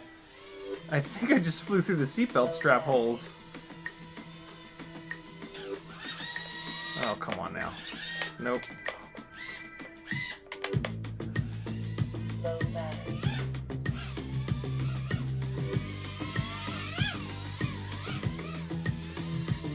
Nah. Thought I was gonna get.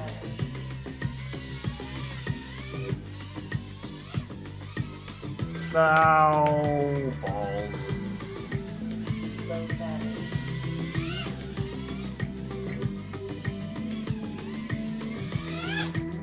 Oh, I didn't quite get there. Whoa! Shot that fucking monitor gap like a son of a bitch, though, eh? Hello, friends.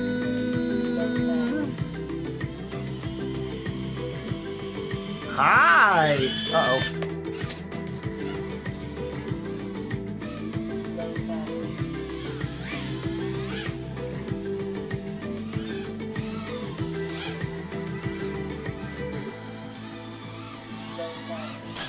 Oh, farts. No, no, no. Easy. Take it easy, little guy. Oh my god. Oh boy. Some nights you should stop flying and start editing. I think I might have just went through that bottom one. Maybe not.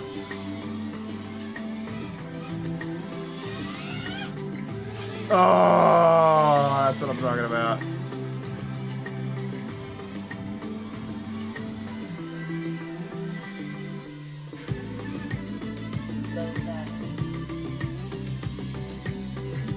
Oh, there's a little gap here. Hi-hat gap. Yep. Uh-oh. Uh-oh.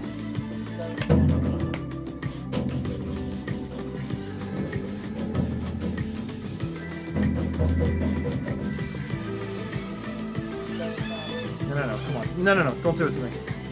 Come on, I'm trying to play drums, yo. Oh, fart. Oh, come on, don't make me walk. My knee hurts. Alright, we're fine. Jesus. Rough night of flying. My God, man. Whew. Some nights be like that. Some nights be like that, friends. Just keep going. Just keep flying.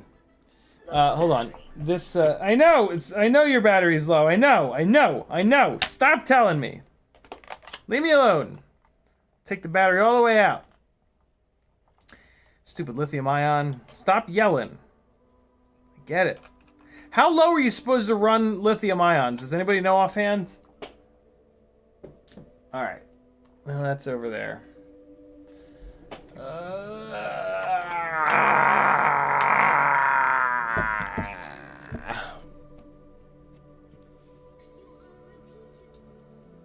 Ooh. Ooh. CH3FPV says if you tap the ceiling with crash recover, it makes an Immelman. I know, sometimes it does weird. Yeah, really low. I don't know how low though. JZ1234 asks, can you put a Runcam Thumb Pro V2 on a Tiny Whoop? I don't see why not. Tiny Whoops will carry all kinds of wacky shit. Yeah, it just it makes them not into a freestyle rig at all anymore. It really turns them into a Cinewhoop like immediately. But you know, I mean, if you're carrying an HD camera, welcome to the game. You know, 5-inch rigs and to some extent 3-inch rigs too. But yeah, Tiny Whoops are never going to be full-blown freestyle with HD. I don't think. Although we didn't think we'd be flying in HD at all a couple of years ago. More than that, a few years ago, I should say. So this power lead went up into the duct, and it looks like it just... It's funny. The little Tiny Whoop props, they're enough to chip away at the silicone, but they don't do anything to the actual metal strands on the inside of the wire. So if you ever get your battery lead up into the props, it doesn't really do anything.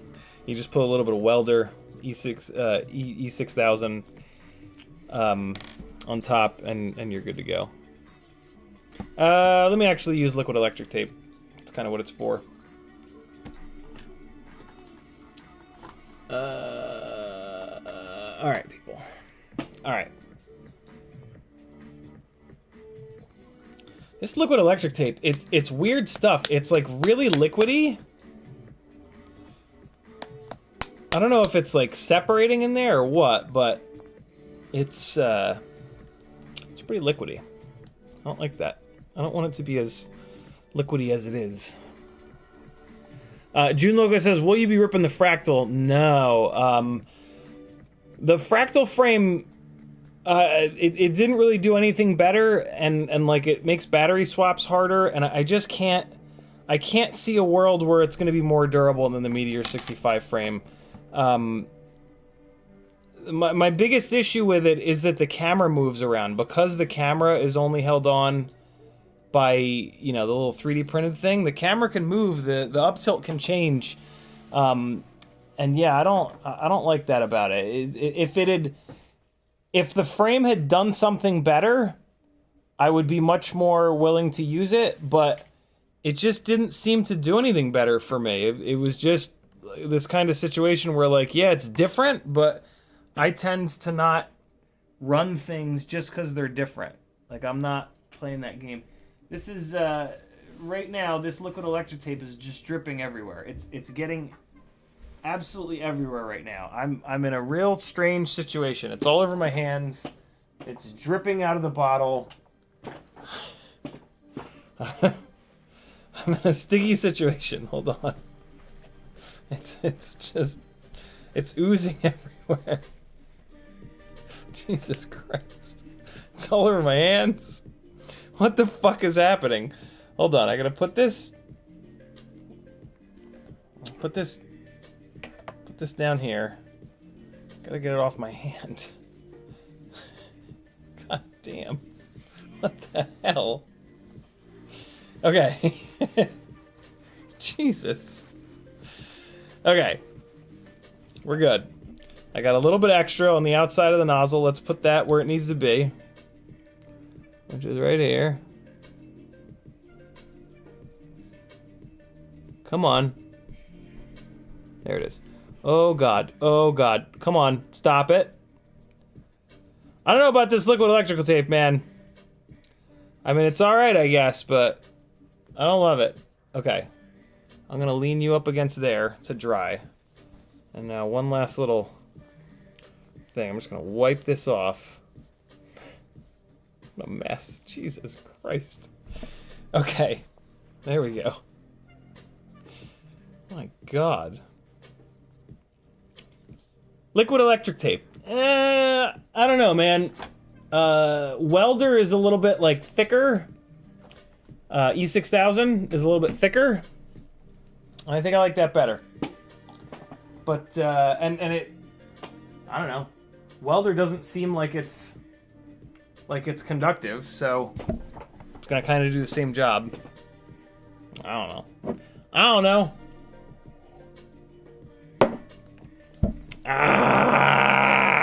Stank Beef says, PayPal, you might want to try those Flywoo 1S nano cams for tiny loops. I converted all mine to those. Much clearer than the newer Runcam Nano 3. Narrower field of view. That's a little bit of a deal breaker for me. I want more field of view. No fisheye, cheaper plus available. Cheaper plus available is great. No fisheye is great. But if it's narrower field of view, I'm gonna have a hard time with it. Yeah, I'm looking for wider field of view. Especially with these two tiny whoops, the one with the old school camera with more field of view, past bunch of times that I've flown, I flew that rig a lot better. And classically with FPV cams, I've just kind of always done better with wider field of view FPV cams. And this plays for 5-inch rigs, for 3-inch rigs, all the above.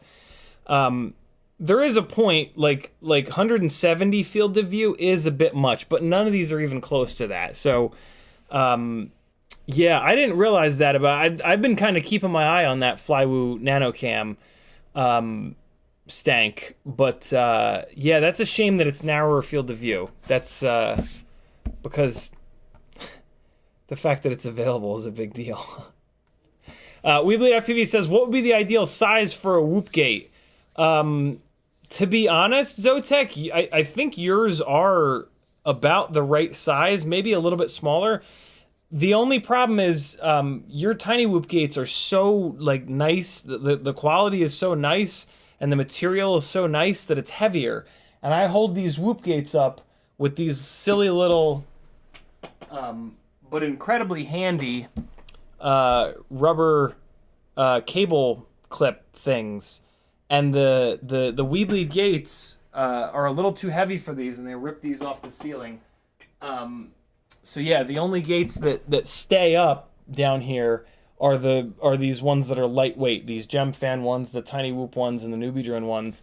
Yeah, these tiny whoop ones, they're about right, and they're a little bit smaller than your. Although, man, I really like the size of the WeBleed gates. I love everything about the WeBleed gates. I wish these little adhesive things were a little bit stronger to hold them up, because the WeBleed gates are nice and big, and they're just indestructible. The material is just completely indestructible. So yeah, I need to find a better. There was a while where I was putting them into the I was tucking them into the couch and having them be like floor gates, and they work great for that. I kind of want to use them outside for like 3-inch gates, because the material is just indestructible. And they're bigger. They're kind of big enough. So yeah, I'll probably end up using them outside this summer, unless I can figure out. I mean, I guess I might be like I've been using 2 of these little adhesive cable clips for these gates. I wonder if I just started using 4 of them, if that would be enough to hold those bigger gates up. I'm gonna play around with that. But the gate setup down here at the moment is like it's become like my standard gate setup. I want to spend a little bit more time playing around with some different locations for gates down here to kind of mix it up. But where these are at right now is really nice, because there's a big gap below both of them, so it makes Matty flips and power loops a little bit easier, and it kind of defines the flow of the basement in a way. Bozit Arreo says, yo! Mr. Huggy says, so now you're getting Virginia protection for your driving. Indeed. Alexander FPV says, appreciate that perspective. And I think we're good. Yeah. Kestrel FPV says he's got Happy Model 1102s and the vibrations are awful. Yeah, I had no luck with the Happy Model 1102s. They, right out of the box, they were not balanced at all. The Beta FPV 1102s are much better, but the motor shafts are very fragile. The Newbie Drone Flow 1102s, those are the best I've found. The 10,000 or 11,000 kV, I don't know, they have 2 KVs. The lower KV on 2S is about as good as it gets for the tiny lifters. I've not found a motor that's any better than those. So That's my current favorite. And I'm shocked that that lower KV is enough, even on biblades. It's kind of just right. So yeah, the tiny lifter at this point is you can buy from Newbie Drone a 2S ready Acro B 75, and then you swap it over to BT 2.0. You get a set of their 1102 Flow low KV motors, and you plug them in, and that's it. You gotta to get the Insta360 Go 2 on top, you gotta go on Thingiverse and grab the file and have somebody print it, unless you have your own printer. But that's it. The tiny lifter, my favorite tiny lifter setup at the moment, is the only soldering you have to do is switching over to BT 2.0. And technically, you don't even need to do that. You could just run it on double PH 2.0. You're gonna be leaving some runtime and some power on the table for sure. But technically speaking, you can build a tiny lifter with just a 3D printer because the motors are plug-in, and you can buy the 2S Acro B75. Kind of wild. JZ. Oh, got that. Mr. Blue Sky says you can run lithium ions down to about 2.8, and then they just die totally. 2.8, so that would be, for with a 2-cell, that would be 5.6. I was pretty close to 5.6. I was at like 6.2, 6.3. Good to know. Thank you, Mr. Blue Sky. Huff19 says, have you tested the new T-Motor AIO? I have not. It's kind of expensive, and it's heavy. And I'm just like, I've got these two Mobula 6s that the AIOs just won't die. One of them has been really durable. The other one, I'm thinking, is kind of starting to maybe shit the bed. But yeah, I can't justify spending 60 or whatever the hell it is dollars on a heavier AIO when these full-size Mobula 6 ELRS AIOs have been so good. So I love that T-Motor AIO exists, but yeah. I would still like to get one. And maybe that's what I'll put the Tiny Whoop pinch cam on. I want to get one of these Tiny Whoop pinch cams in the pound mount and mess around with that. So maybe that's the build that will get the T-Motor AIO. But it doesn't do anything that these Happy models don't, and I've not had a problem with reliability on these. So I'm just like, okay. It's either gunfire outside or fireworks. What is it, December 30th? Might be fireworks. 8:48? Yeah, it might be 8:48. What? What happened? How's it almost 9 o'clock? What did we do all night? Jesus. Hold on. I got to do some work. I put it in the stream title that we were going to do something on these glide rigs. Good Lord. Why did no one tell me? You guys got Bot Grinder in 11 minutes. Hey, this is the epoxy that I've kind of settled on. It's I like it because it's got this little thing which makes them last a lot longer. And it dries clear, and it's somewhat quick setting, and I've used it before, and it's completely fine, and now I have it all over my hands. So yeah, these old school Aikon 35 amp ESCs, they have a secondary board on them here that needs to be epoxied down if you're going to crash really hard. And I'm building these rigs to be crashed really hard, so we're just going to epoxy them down real quick, and then that's going to almost sort of be it for this live stream, unbelievably. Jesus. Kind of wild. Which one goes where? Yo, it's here. So yeah, and it's keyed so you don't put the wrong thing into the wrong one, and there you go. And now it's kind of sealed. And I've used this before. It's JB Weld Clear Weld. It works really good. Surprisingly, it works surprisingly well. Not surprisingly well. It just works. That's really it. It just works.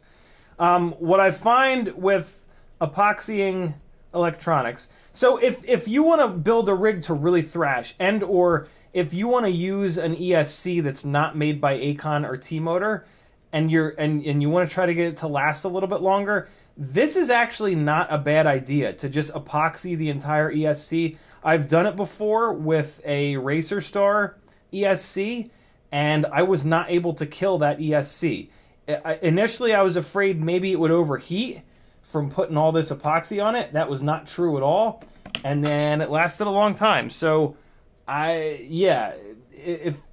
if you're running one of these Aikon 35 amps, you want to do this to hold this daughter board onto the main PCB. But if you're just going to run, or if you just have a cheaper ESC that you want to try to get a little bit more life out of, this is not a terrible idea. You just got to make sure that you don't get the epoxy on any of the pads, because epoxy is not going to come off in the same way that like conformal coating does. This is also going to kind of conformal coat it, but not over the solder joints, which is kind of worthless. So I would not look at this as conformal coating, but it is going to kind of do that. Here's a trick, though. Really stir it up and give it some time to set up a little bit. Initially, if you do this too quickly, it's a little bit too liquidy and it kind of runs a little bit too much. So just give it a little bit more time here to kind of gloop up, and then it won't, it's a little bit thicker. Like even right now, it's still a little bit thin, but I have 3 of these to do. So it's going to be a little too thin on the first one, but then by the second and the third one, it's going to be totally fine. So yeah, unless you have this Aikon, you don't need to worry about exactly what I'm doing here. But basically, there's a secondary PCB on this ESC that is just soldered down to it with 6 solder connection points.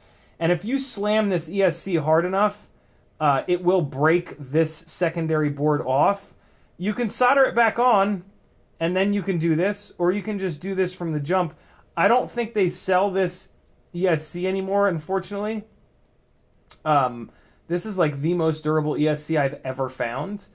But yeah, the ESCs that Aikon currently sells, you don't have to do this on, and they seem to be just as durable. So kind of, just go with those. But if you have one of these old school 35 amp Aikons, do yourself a favor and just knock this out.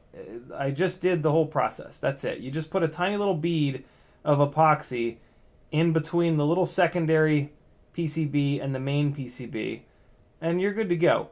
But like I said, if you want to try to get an ESC to last longer, you can just do this to the entire ESC. What you're doing is you're epoxying down all of the components to make sure that when they get slammed really hard, they don't break free. You see this in BattleBots. The BattleBots guys take all of their electronics and they put them in a box, and then they pour epoxy into that box, and they completely fill the box up with epoxy so that their electronics are like completely bulletproof in there. The problem is they can't fix anything, so I guess I bet you they don't put like their, I don't know what the hell they do, but yeah, you got to understand that about epoxy is like you're in it. Like you ain't chipping it off, you're not heating it up and taking it off. Like it's there for good. So just understand that. But yeah, like on an ESC, you're not going to really fix an ESC, most people at least. So yeah, and this is something that computer folks have been doing for apparently a long time, is using epoxy to hold shit in place to try to get a little bit more durability out of their stuff too, which is kind of cool. And yeah, for us, like we're slamming into stuff and generating massive spikes of G-force. So maybe do this to like your flight controller. I don't think you would need to do this to like a receiver or a VTX. I don't suspect that they blow up from shock load. It seems to be ESCs are the things that really blow up from slamming into stuff. I think typically they're blowing up because of the back spikes of electricity when slamming into stuff really hard. But I'm certain that sometimes they're blowing up from components getting smacked hard enough that they let go and explode. This third one here, I had tried to use Brandan's worry-free FPV on to see if that would work in this same way. And when it dried and hardened, it was not really all that hard. So I actually scraped it off. That's why this one looks kind of ugly. I scraped off the worry-free FPV, and now I'm putting epoxy on this because I want to make sure that this thing is extra, extra, extra durable. I think that the Brandan stuff would have worked because I did an entire bead of it all the way around, even though it was just kind of like soft. I think it still would have gotten the job done because of how much of it was on here. But I don't want to take chances with a rig that I'm going to be selling here. I want you guys to have an as close to indestructible rig as possible. These rigs are hopefully going to not sell for cheap. So I want you guys to have the best possible quality. And I mean, you know, anything I put my name on, obviously, I want to be absolutely top notch. So here you go. And there it is. That's all. You just run a quick bead of epoxy around and then let it dry. Cure, rather. It doesn't dry. It's a chemical reaction. And that's it. I mixed it up in a Ricola wrapper. Isn't that fun? Isn't that special?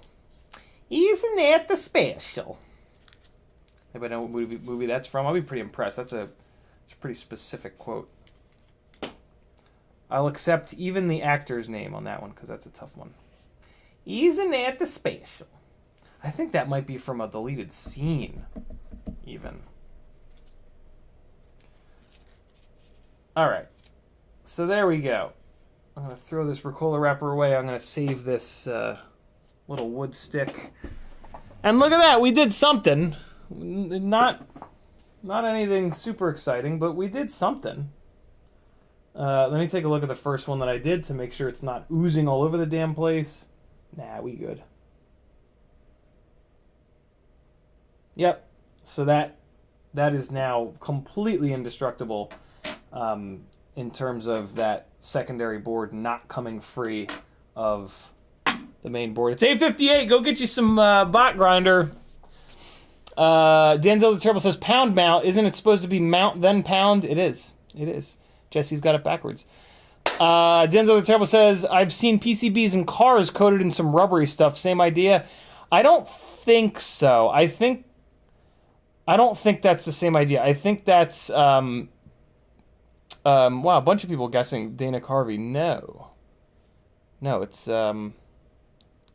guess again. You might get it. No, I think the rubbery stuff is maybe to like hold connectors down or to make it not conductive in case it touches something metal, right? That's my guess on that. One of these rigs. Yeah, see, all three of these rigs. I wanted to do this. I just got the epoxy last night. Everything is done on these rigs other than ESC work, and I don't want to be dumping heat into that ESC while that's curing. So I'm kind of stuck. I don't really know what else to do on these rigs. Like I can bolt the arms on, but that doesn't really do anything. Now, let me start bolting the arms on. Go get you some bot grinder. I'm going to slap a couple of these arms on here because I think I do sort of need to do that because I need to get the motor lengths figured out. So we'll hang for a little longer because I didn't get shit done. I want to feel like I got a little bit more done here. But yeah, if you're a bot grinder fan, get your ass over there. I am 1 minute from intruding on his time slot. It's Paul. It's from I Love You Man. Paul Anka. Paul Anka. That's it. What's up, Mr. Blue Sky? He says I'm hanging here. Fair enough. Paul. God damn it. Can't think of his name all of a sudden. I am terrible with actor and actress names. It's really like a bad joke sometimes. Paul. I keep wanting to say Paul Reiser, but that is absolutely not it. And he's one of my favorite actors, which is really annoying me right now. Paul Poo Poo. That's it. Paul Poo Poo. So, I think this is the right length screw for the arm. Let's take a quick look. Yeah, that should be the right length. Alright, so let's get a couple of these arms bolted up here. Paul Rudd, that's it. Thank you, Danzilla. Paul Rudd. He's in a movie called Wanderlust. It might be from that. I don't think it's from that. I think it's from I Love You, Man. Which is one of my favorite movies of all time, if I'm real honest. So I'm putting this together all wrong. I need the X plate.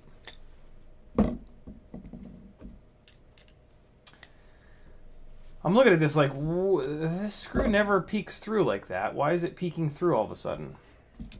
Right.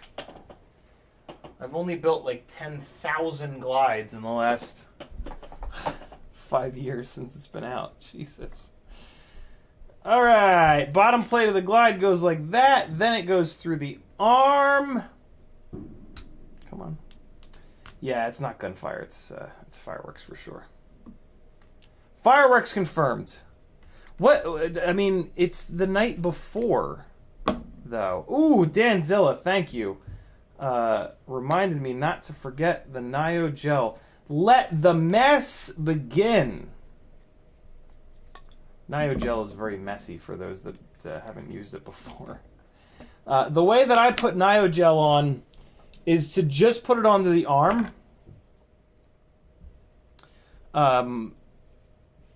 Although I wanted to take a look at that. Okay, so the X plate, the thing I realized, putting it on the arm, once you link it up with the X plate here, there's a big chunk of the arm that's not touching the X plate, so I'm actually going to put it onto the X plate this time. And then, but on the base plate, yeah, you can just put it on the arm. Well, no, actually, I'm going to put it on the base plate and the X plate this time, because the arm overhangs a bunch. And then what happens when you have extra Nio gel on there is that it just attracts dirt, and it just gets disgusting. It's really kind of crazy how gross it gets. So yeah, I'm going to put it on the base plate this time. So we're going to run a little bead right like that, just straight out like that, and then it'll smush out. And then I'll put it on the X plate too. Very cool. Thank you for the reminder, homie. Where the hell did it go? There it is. So let's do the front arms first. It's very, very, like sticky and like thick stuff. It's kind of interesting. It totally makes sense why it works. Like once you squeeze it out of the tube for the first time and like get it on your finger, you're like, oh, that's why it damps vibrations. It's very, yeah, it's just like, it just feels like it would damp vibrations. So we're going to put it up here for the front arms first. It's also kind of nice that it sort of works like Loctite on these armholes. It really keeps these arm bolts from backing out, which is kind of a nice little extra benefit that I really didn't think about. So now we're going to throw it on the base plate. And let me just really quickly look again at how the arm lays up here. So yeah, there's like a line there. So we're going to come across here. And you don't need much of it. You just need a tiny little bit. It's going to squish out. You know, you're going to crank these arms down super tight, and then it's all going to kind of smush out. So you don't have to go crazy with it. It's just going to end up squeezing out all over the damn place and making an even bigger mess. But at the same time, it's always going to be better to put a little bit too much than too little, I guess. But yeah, so we're going to put it like that, and like that, and like that. And now, this will not be a huge mess, like every other glide that I've built where I've put it on the arms. And then I guess I can just wipe the excess off onto the arms themselves. Just for funsies. This shit just gets everywhere. It does work though, like unquestionably it works. And then I like to put a little bit on the ends of the arms because they kind of meet against each other. So just get a little tiny bit and just put it on the little part of the arm that touches the other arm. And then you're done. No big deal. You are niogeled. Niogel is never going to hurt anything. It can only possibly help. There are people that say that it doesn't do anything. I don't care. It's easy to put on. Plenty of people have shown before and after black box logs where it does work. I have personally seen it work on an unruly rig. So do it. Like it's damn near free. And like if it does something, great. If it doesn't do something, that's fine too. I just realized that I should do all four at once. Because if I put the front arms on, then I'm going to have to come back and do the rears, and it's just going to be stupid. So let's do all four. It's kind of nice here. It's a little sticky, so the arms are just like stuck, which is kind of great. All right, so let's get another bunch of it here. Man, it is unbelievably hard to squeeze out of the little tube. But I think that's why it works. That's my take anyway. Oh, fart. I just made a big mess with it. Oh boy, it's everywhere. All right, hold on. Hold on. Eesh. Eeshy boo. Okay. Alright, so I got a little coating there. Let me wipe some off on this arm to clean my finger off. And then I want to come down in here. And my finger kind of slipped and I got it down where it doesn't need to be. There we go. Much better! Okay, so now we got it on there. And I got to get on the X plate. I might actually put a little bit more on the base plate here. Just to make sure.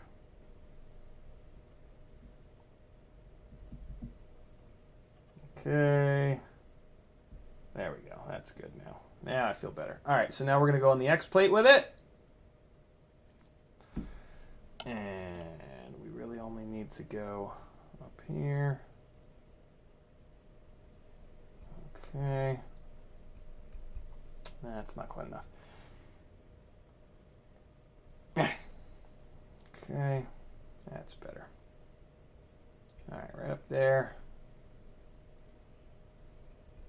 Spread it around, no big deal.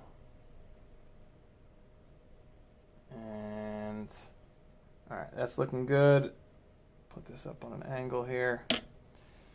And now we're going to put some in between the arms and we'll be done.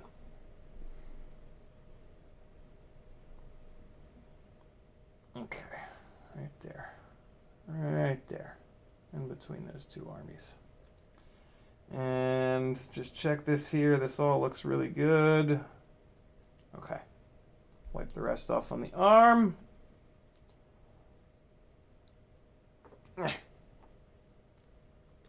Cool. And clean my finger. Rob Axelson says, why use a 20x20 flight controller up front instead of 30x30? Mainly because the 30x30 doesn't fit right in the front. It's too big. And it has to, like, you can use it, but the camera will not tuck in with it. So you end up having to run the camera up really high, and then you have to run taller standoffs. Also, there's, like, in my opinion, there is a benefit to running a 30x30 ESC. It's a physically bigger ESC to deal with the heat better. With a flight controller, there's not really much of a benefit to them being 30x30. You could argue, and you wouldn't be wrong, that a heavier flight controller is more of a mass damper, and that'll be a better situation for the gyro.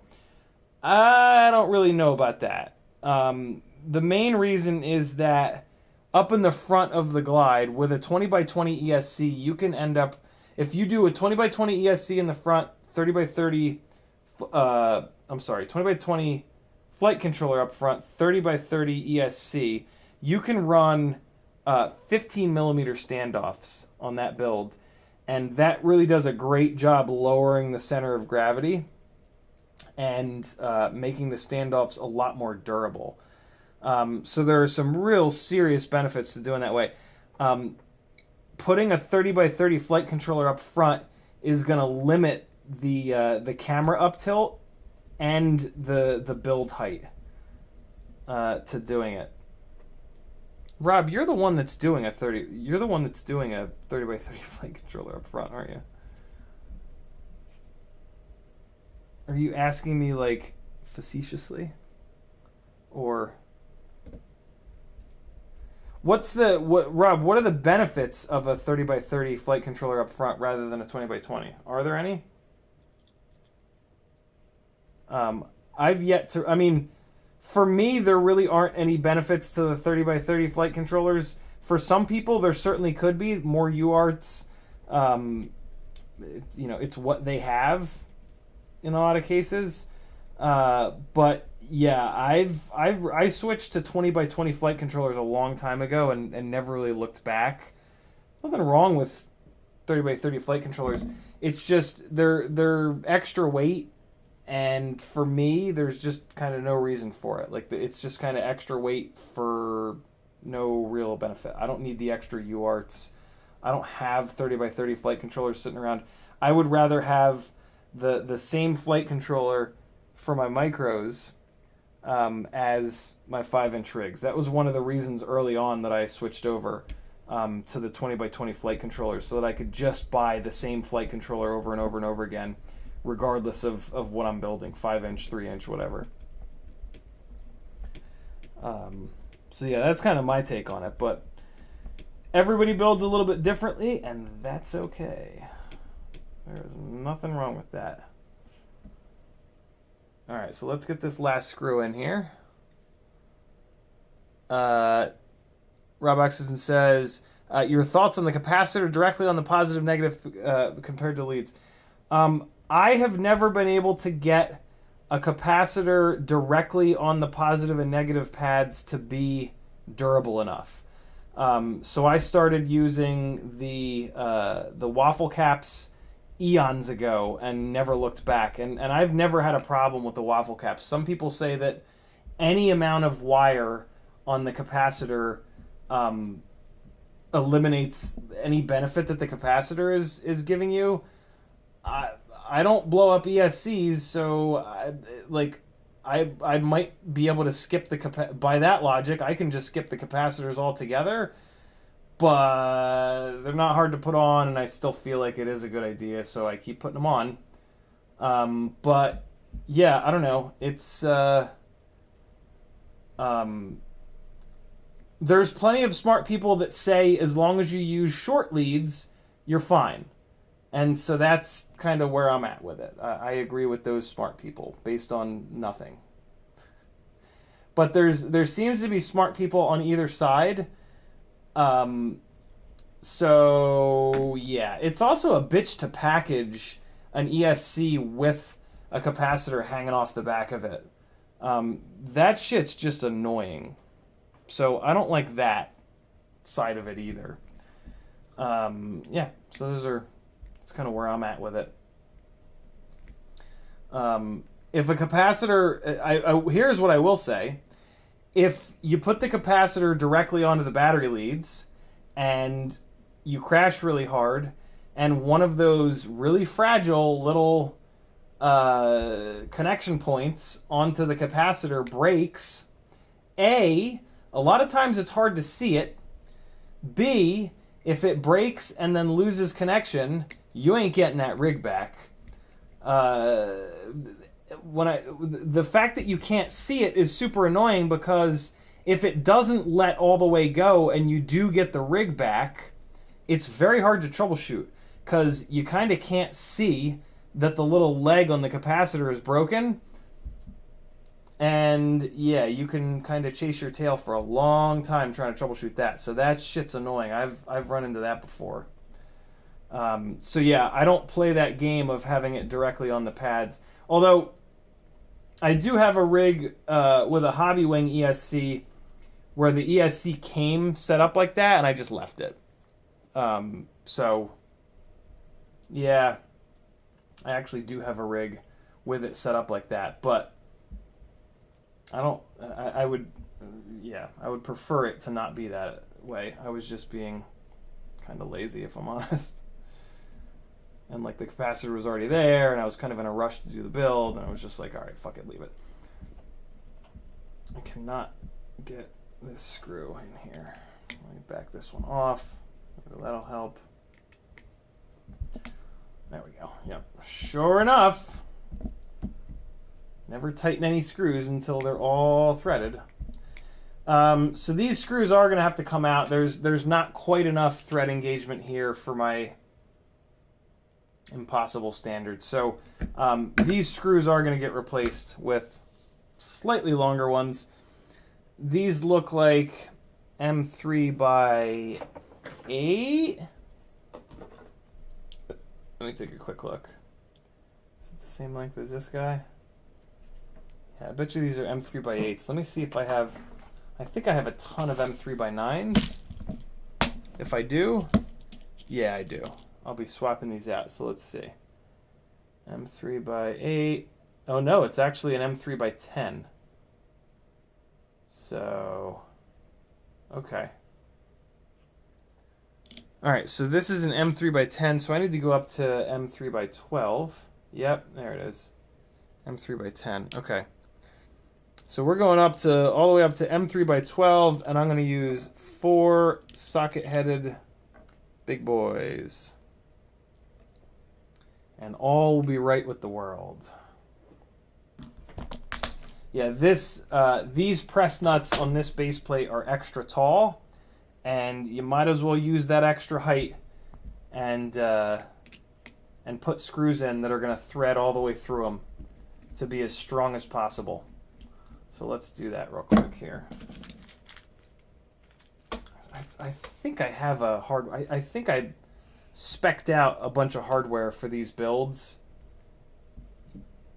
God only knows where that bag has run off to, though. All right. Come on, get in there.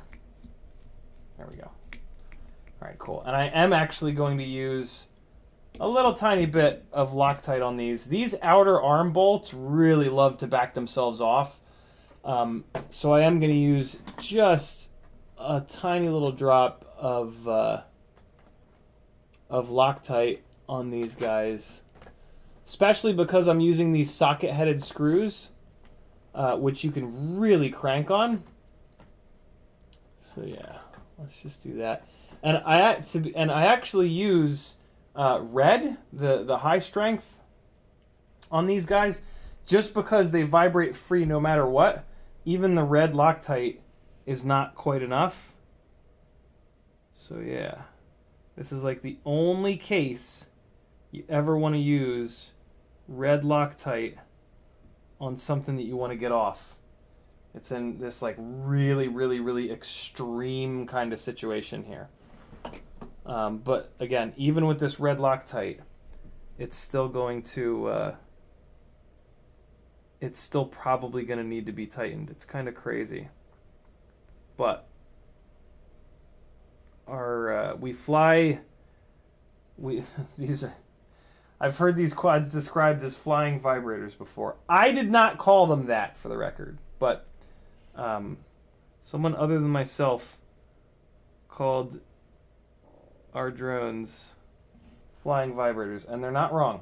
They generate an awful lot of vibration. It's really pretty extraordinary how many vibes they generate.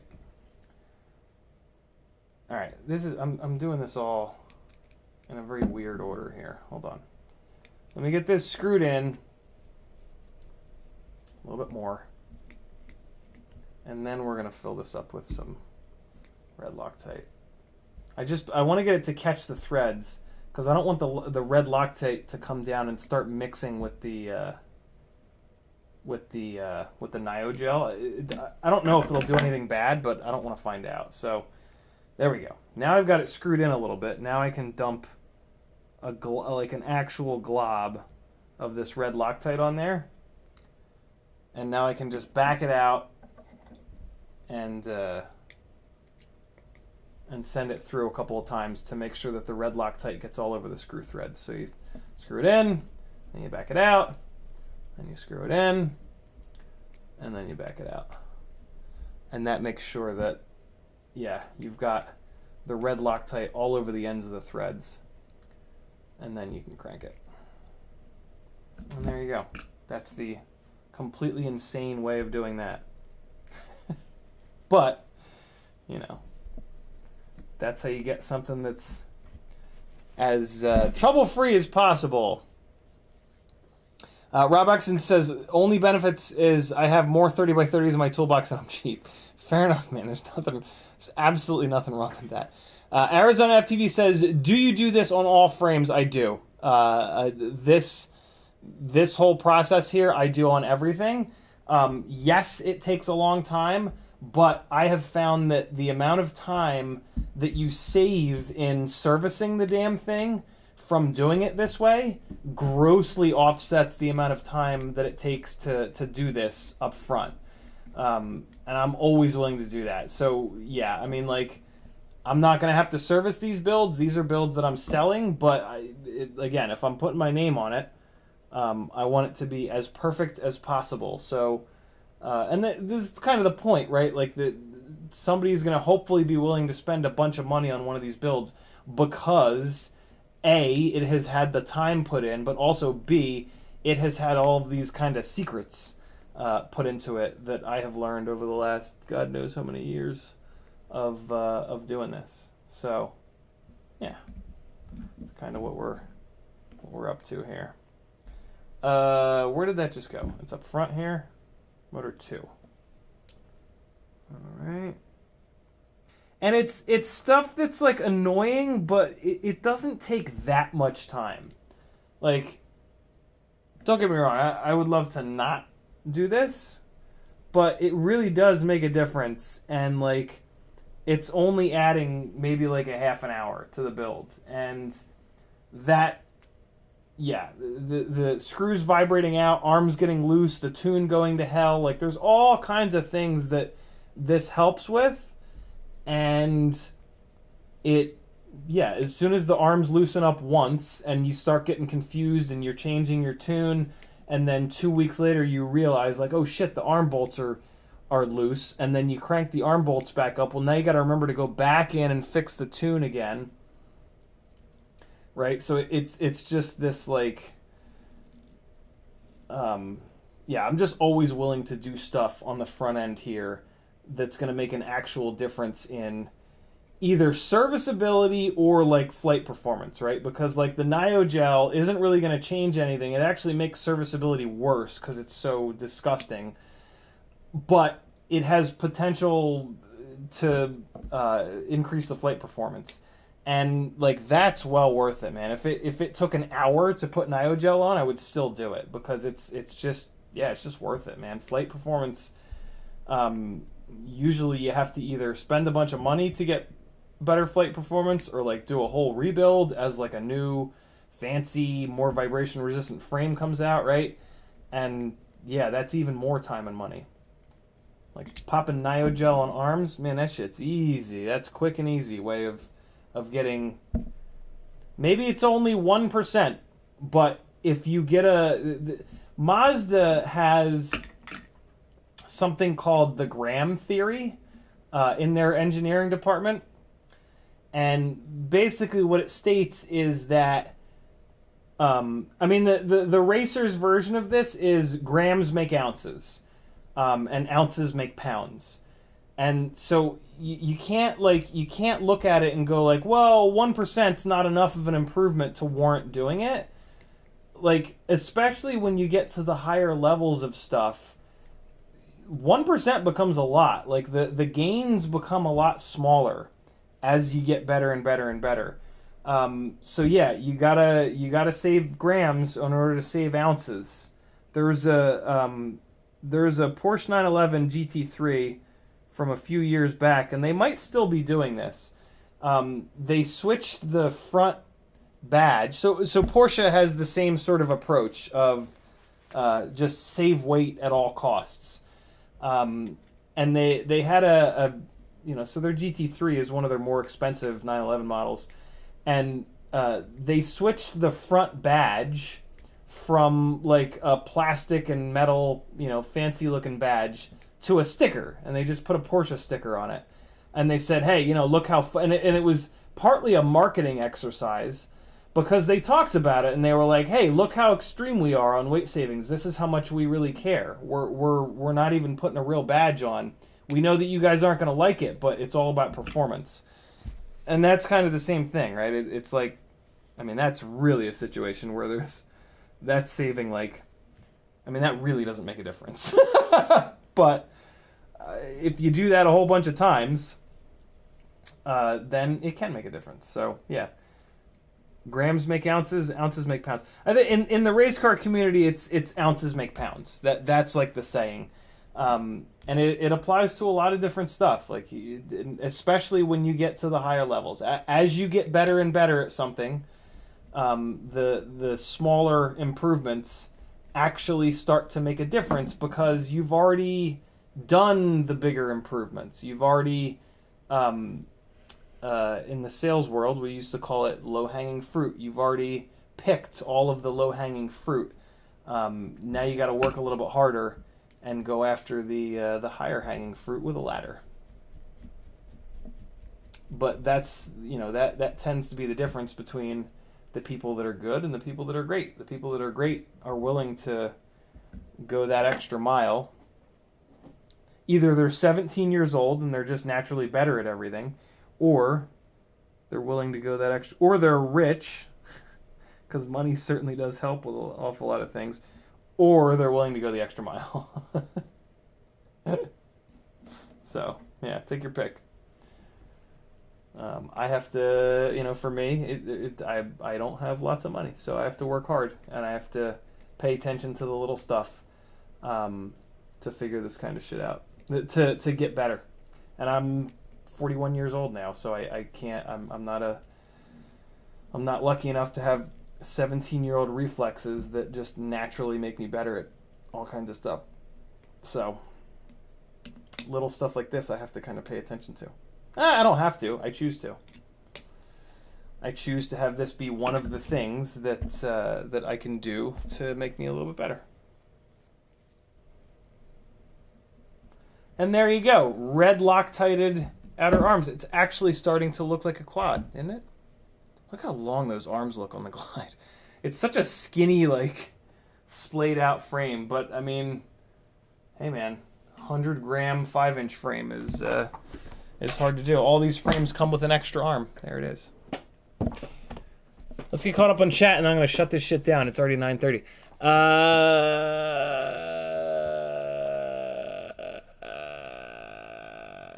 Denzel the Terrible says, put some betwixt the arms. Were they a butt? Yep. McConnell Studios says, I pre-assemble the arms and score them with tweezers or a safety pin so I know where they contact to avoid too much gel. That's a fucking brilliant idea. Also use the Q-tip to apply. That's a really good idea. I'm assuming you guys understand what McConnell Studios is talking about. He just holds the arm up there, lines the bolts up, and then takes a sharp-edged tweezer to just score the carbon really lightly, and then you know exactly where you need to put the NioGel. The method that I showed you here did a pretty good job. I got a little bit of extra on the outsides. Not terrible, though. Yeah, this is the neatest that I've ever done it, so that's good. The big thing that the way that I just showed you prevents, and I should really show you this, because we just only talked about it, is if you put it on the arms first, this whole area here ends up caked with NioGel, and then this gets really dirty in here. So that's what you're trying to avoid there. And these arms are not lining up perfectly because I don't have these inner armholes in there yet, but I just kind of forced it. So yeah, this ain't bad. The way that I just showed you, there's a little bit extra there, but this really ain't bad. Versus if you look at one of my personal rigs, it's a fucking crime scene in there. No, that has the different base plate. I think this has the... Ooh, this one's not NioGel. I'll be damned. Do I have one of the ones with the regular base plates floating around? Yeah, I do. Oh, this one's not NioGel either, though. Well, I'll just take my word for it. It gets all over the damn place. It's a huge mess. I mean, it doesn't really matter. It just gets dirt in there and then whatever, but it just looks like hell.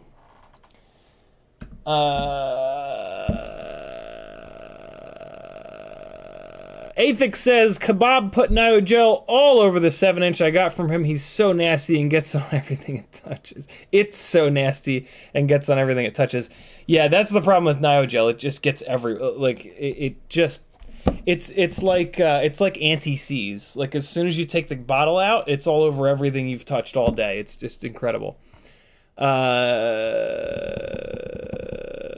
FPV is in the house just in time for me to shut this shit down. Eva FPV says, what thread lock is that? I thought red usually means permanent. It does, but yeah, these rigs vibrate so hard that it is not permanent. This is Permatex. This is from car shit. But yeah, I mean, thread locker is thread locker. The red stuff is really nasty though. I would not put the red Loctite anywhere other than these outer arm bolts. I won't even put this on the inner arm bolts. And to be honest, you're still probably better off not using the red stuff. Like here's the deal with these outer arm bolts. The blue Loctite, the standard Loctite that like everybody uses, that's safe and removable and whatever. These outer arm bolts, I will have to put that blue Loctite on 3 times in order for them to not back out. There's just so much vibration out there that, yeah, the red stuff I can usually just put on once and then they won't back out. But then if I need to crack them, I can crack them because they've been vibrated so hard.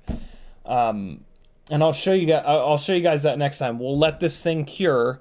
And then on Sunday's live stream, if you remind me, we will crack these. I also do not recommend that you use the red Loctite if you're going to use regular button head screws. I only use the red Loctite when I'm using these M2.5 socket head screws, because the socket head screws you can get a ton of grip on and they don't strip out like the button head screws. So yeah, the red Loctite is kind of a specific thing for outer arm bolts only, and only the socket-headed M2.5. What's purple Loctite, Justin? Low strength? I've never seen or used purple. Just green, blue, and red. And I forget what green is, but I have some. What the hell is green? Is green just medium? It's probably just medium strength. Oh, right. Green is penetrating. That's right. Yeah, green seeps in. So you don't want to... I would not want to use that. But yeah, like I said earlier, the other cool thing about the NioGel is that it works pretty well to keep screws from backing out. But it does not work as well as red. Red has been the little cheat code for me, just in terms of putting it on there once and not really working on it. Bad for Life says NioGel 1% better resonance, AOS frame 25% resonance.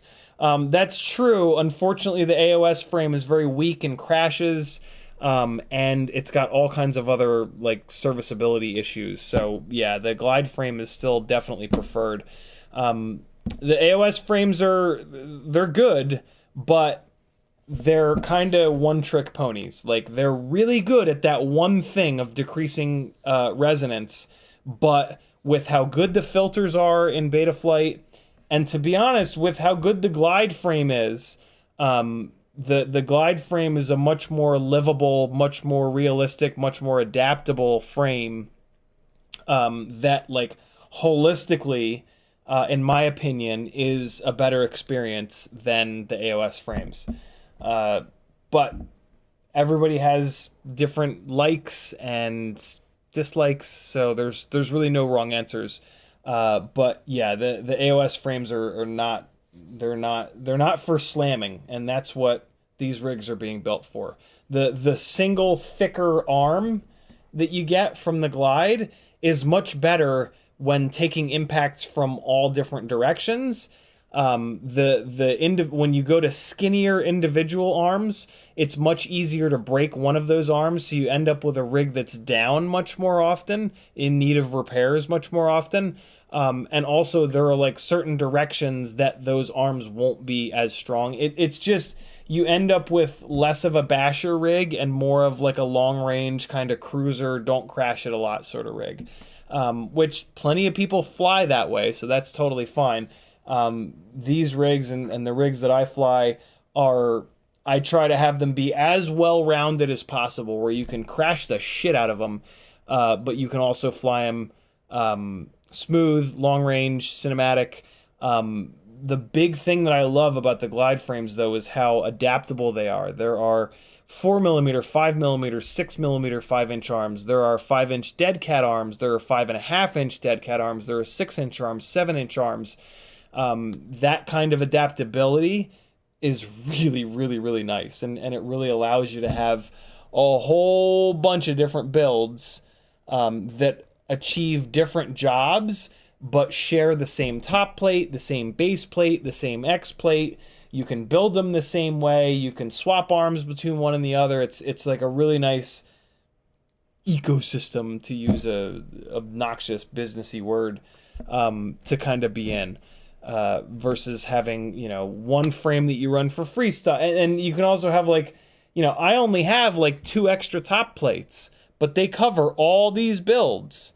I only have 2 extra bottom plates, but they cover all these builds. 2 extra X plates, they cover all, right? Like back in the days that I had like 1 cinematic frame and then 1 freestyle frame and 1 6-inch frame, I would have like a drawer filled with all these extra parts, and it was super annoying because I would use one of them and then it's like, oh, which one do I not have an extra of? I got to order an extra one. It's just a fucking mess.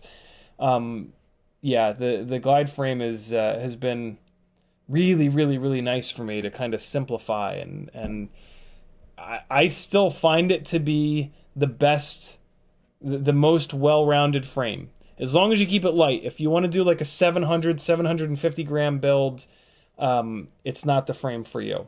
But I don't like the way that those heavy builds fly. I really, anything above 650 grams and it just flies like a tank to me, and it's just fat and sloppy and not precise, and you got to go crazy on the PID tune to get control of it because it's got so much inertia. So yeah, it's been really, really good to me. It really has.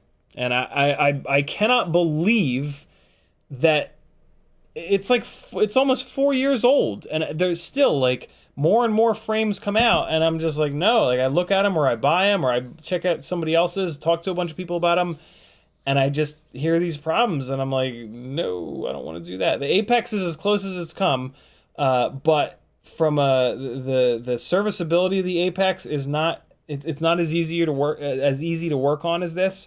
It's not a true X. It is now adaptable. There are a bunch of different arms. There are dead cat arms. There are not quite as many different options, but there are a bunch of arm options. The big thing I don't like about it, though, is that the arms are too thick. The arms are too strong. And what that leaves you with is a platform where the motors are what break. The arms do not break. And motors are $25 a pop. Arms are a couple of bucks a pop. Motors need to be soldered. Arms just need a couple of screws.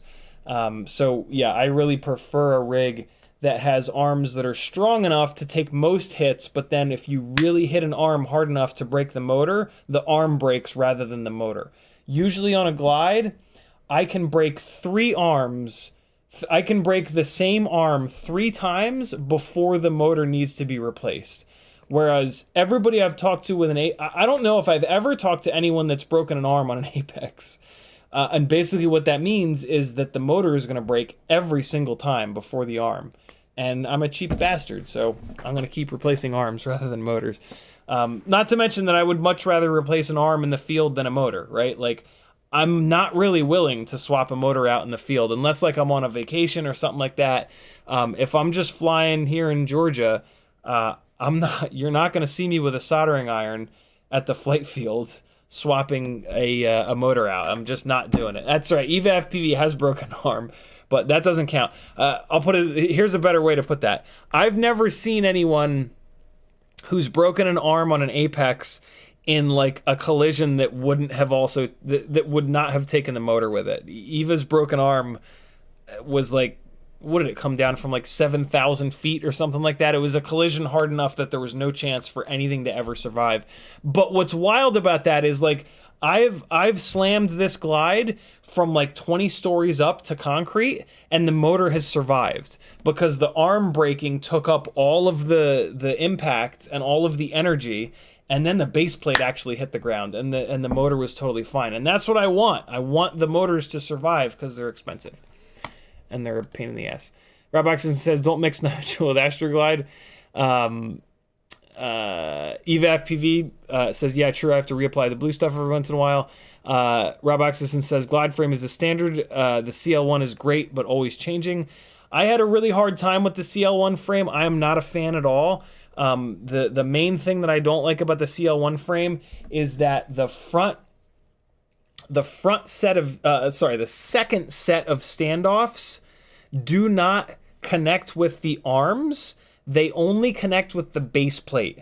So, and a lot of our crashes that are inverted, the GoPro hits first, and the GoPro puts all of that energy into the front and second set of standoffs. So when I was flying the CL1 frame, I must have broken like 4 or 5 base plates in a couple of months, because all of that energy in every inverted crash that hits the GoPro has to be shared only between the top plate and the base plate, versus on the Glide frame and most other frames that have thought that issue out, they jack that second set of standoffs in with the arms, which are kind of infinitely strong, and you never run into that issue. So I am not a fan of the CL1 frame at all. And I told Drew about that when that CL1 frame first came out. I bought 3 of them. I was going to go all in. This was back in the days of like quad camp, and like I thought maybe I had a shot at being a Rotor Riot pilot. And that CL1 frame came in. I was like, oh, this is gonna be great. I'm gonna go all in. And I just had a miserable time. And I explained, after I eventually figured out what the hell was going on, I explained it all to Drew, and I was like, oh, he's gonna love this, man. I'm gonna be his favorite person in the world for figuring this out, because all they had to do was drill those holes back a little bit farther and tie them into the arms, and then include longer hardware, and it just didn't go anywhere, and they kept making the frame the same way that they had been. And I think now the base plate is thicker than it used to be, but that's putting a band-aid on a head wound in my opinion. So yeah, I do not recommend the CL1 frame. That is really it. Like, other than that, I mean, the arms are kind of needlessly thick. But other than that, it's kind of fine. I guess you could argue that it looks like a 3rd grader designed it. I mean, it's just like a big slab of carbon. It's just, there are spots on frames that just don't need carbon. There's no reason for there to be carbon there. So yeah, I don't know, but whatever. June Loga says, what do you think about the tank frame? I've never even heard of that. TANQ. Well, it's got a fixed front cage thing, so you can't adjust the build height, which I don't like. I've never liked this whole metal camera cage thing. Just personal preference. I don't think it crashes all that well, and then when it breaks, I just don't like it. Decent motor protection. I like these arm ends. They're nice and long. It's probably unbelievably heavy, is going to be my guess. But Rotor Riot almost never puts weights. I'm going to guess this frame is 160 or 170 grams, which is kind of absurd. That's just, I just, in my opinion, frames just don't need to be that heavy. With well thought out frame design, you can have a frame that's a lot lighter than that, but still plenty strong. And then it being lighter, it's going to crash a lot better. Yeah, it's got this whole like big slab of carbon thing. Again, it's just more weight for no real reason. Yeah, not my favorite. The arms are skinnier. It doesn't have these big, wide, thick-ass arms that are going to make it hard for the thrust to get past the arm, so that's good. I mean, it basically just looks like a beefed-up Skyliner. So, yeah, I wouldn't fly. It looks like it's set up for toilet tank, which I also really don't like. Toilet tanking is a great way to lose your rig when you crash it because there's only one battery strap, and so the battery will do one of these numbers. It'll rip the battery strap. The battery will rip off the XT60, and now your rig has no power, so it's hard to find. Impossible to fly home, hard to find. So yeah, toilet tank setup is a big no-no for me.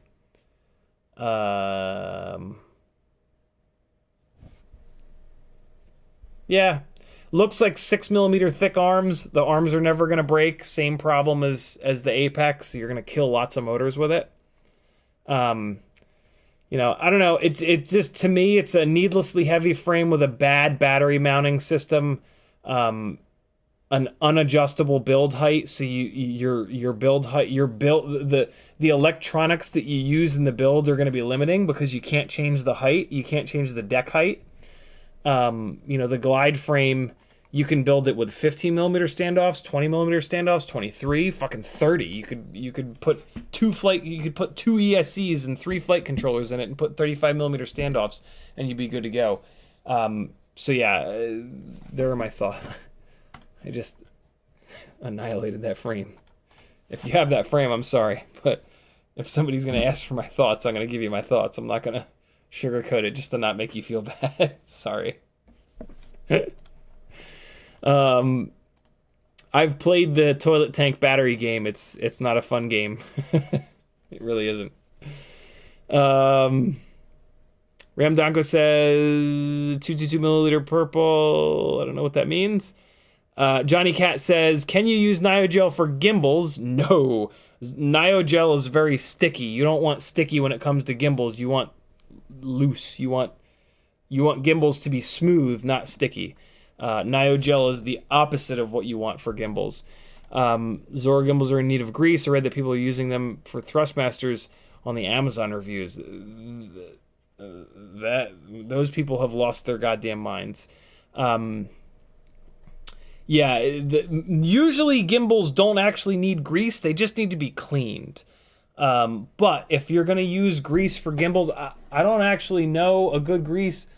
I use this military spec XF7 grease that I had from back in airsoft and gun days. Basically, you just need a grease that is not going to eat plastic. But Nyogel is like grease specific for vibration damping, which is why it's sticky. So yeah, most greases are not sticky. So most greases will be totally fine on gimbals, but I would definitely not recommend using Nyogel. It's just too sticky. And that's not what you want in your gimbals. Rob Axison says, yep, heavy like a tank. Rob Axison says, didn't JB say 2 lipo straps are 3 times as strong as 1? That would not surprise me one bit. I mean, regardless of how strong 2 lipo straps are, the issue is redundancy. having only one LiPo strap only gives you one thing to break before the battery gets sent flying and the rig is unflyable. And that is awful in so many ways. So just from a redundancy standpoint, 2 LiPo straps is an absolute necessity. But it would not surprise me if 2 LiPo straps were 3 times stronger than 1, because I run 2 plastic buckled LiPo straps on my rigs and they almost never break. Every once in a while, one of those plastic buckles will break, but never both of them. Johnny Cat says, I'm thinking of white lithium grease. White lithium grease is a great idea. That is absolutely what a much better choice for gimbals. And I'm pretty sure that white lithium grease is safe on plastic, but double check that. Johnny Cat says, that's what I thought when I saw the reviews. I thought it was stickier and tackier. Yeah, it's really nasty stuff. It's really sticky, really tacky. Last comment of the live stream from Eva FPV, the one and only. I'd love to get 5mm instead of 5.5mm arms for the Glide, for the Apex with Glide style motor protection, but that would involve custom 27.5mm front standoffs, so that would be a huge pain in the ass. Oh my God, yeah. Yeah, the split base plate frames are a real pain in the ass, because you've got to have a lot of times you have to have custom height standoffs that work with the thickness of the arms and the thickness of the rear piece of the base plate.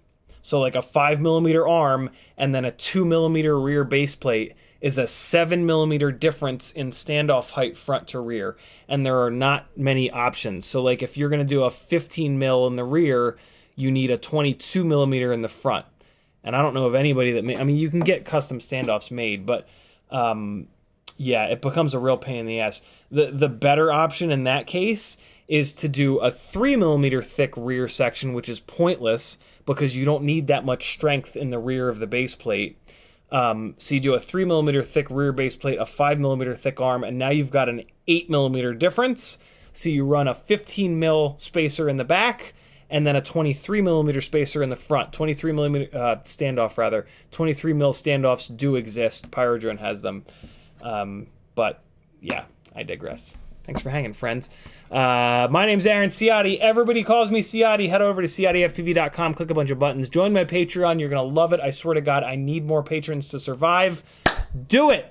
I swear to God, you're going to love the benefits from just $3 whole a month. If you got $5 a month or 10 or 20, there are gambling tiers. They're not really gambling tiers. They are giveaway tiers. You can win Tiny Whoop or Toothpick stuff for $5 a month. You can win 3-inch micro brushless or Cinewhoop stuff for $10 a month. You can win 5-inch stuff for $20 a month. If you're on the Patreon and you have a couple of extra bucks from your Christmas money, I'd love to see you up on a giveaway tier so we can fill the giveaways up. And I don't know what else to say. I love you guys. Be good. Here comes some flying from Los Cabos with some epidemic sounds on top. I hope you enjoy. I'll see you Sunday at 3 o'clock Eastern. Come on now. Ooh. Ooh, hold on. I gotta give you some gangster shit for this song. Here comes some gangster shit. I hope. What is this? This is not from Los Cabos. Los Cabos stuff would not fit with this song. Here you go. Oh, them big booty hoes. Here you go. Love you guys. Be good. I'm gonna rewind this song. I'm gonna really give it to you on this one. Later, friends. Be good.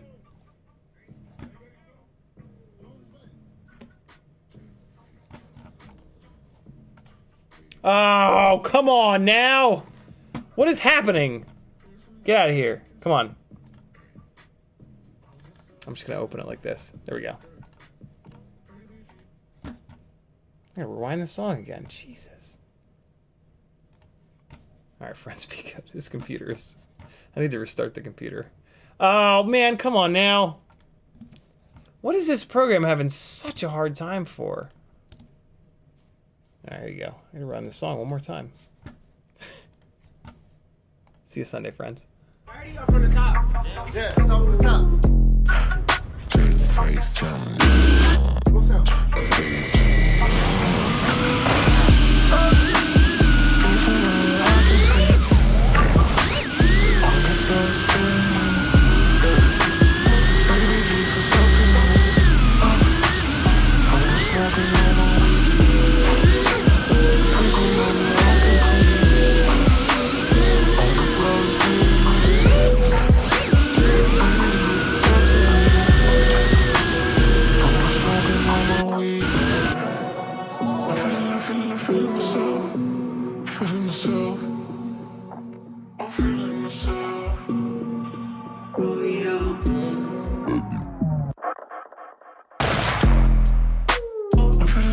I'm feeling myself. Feeling myself.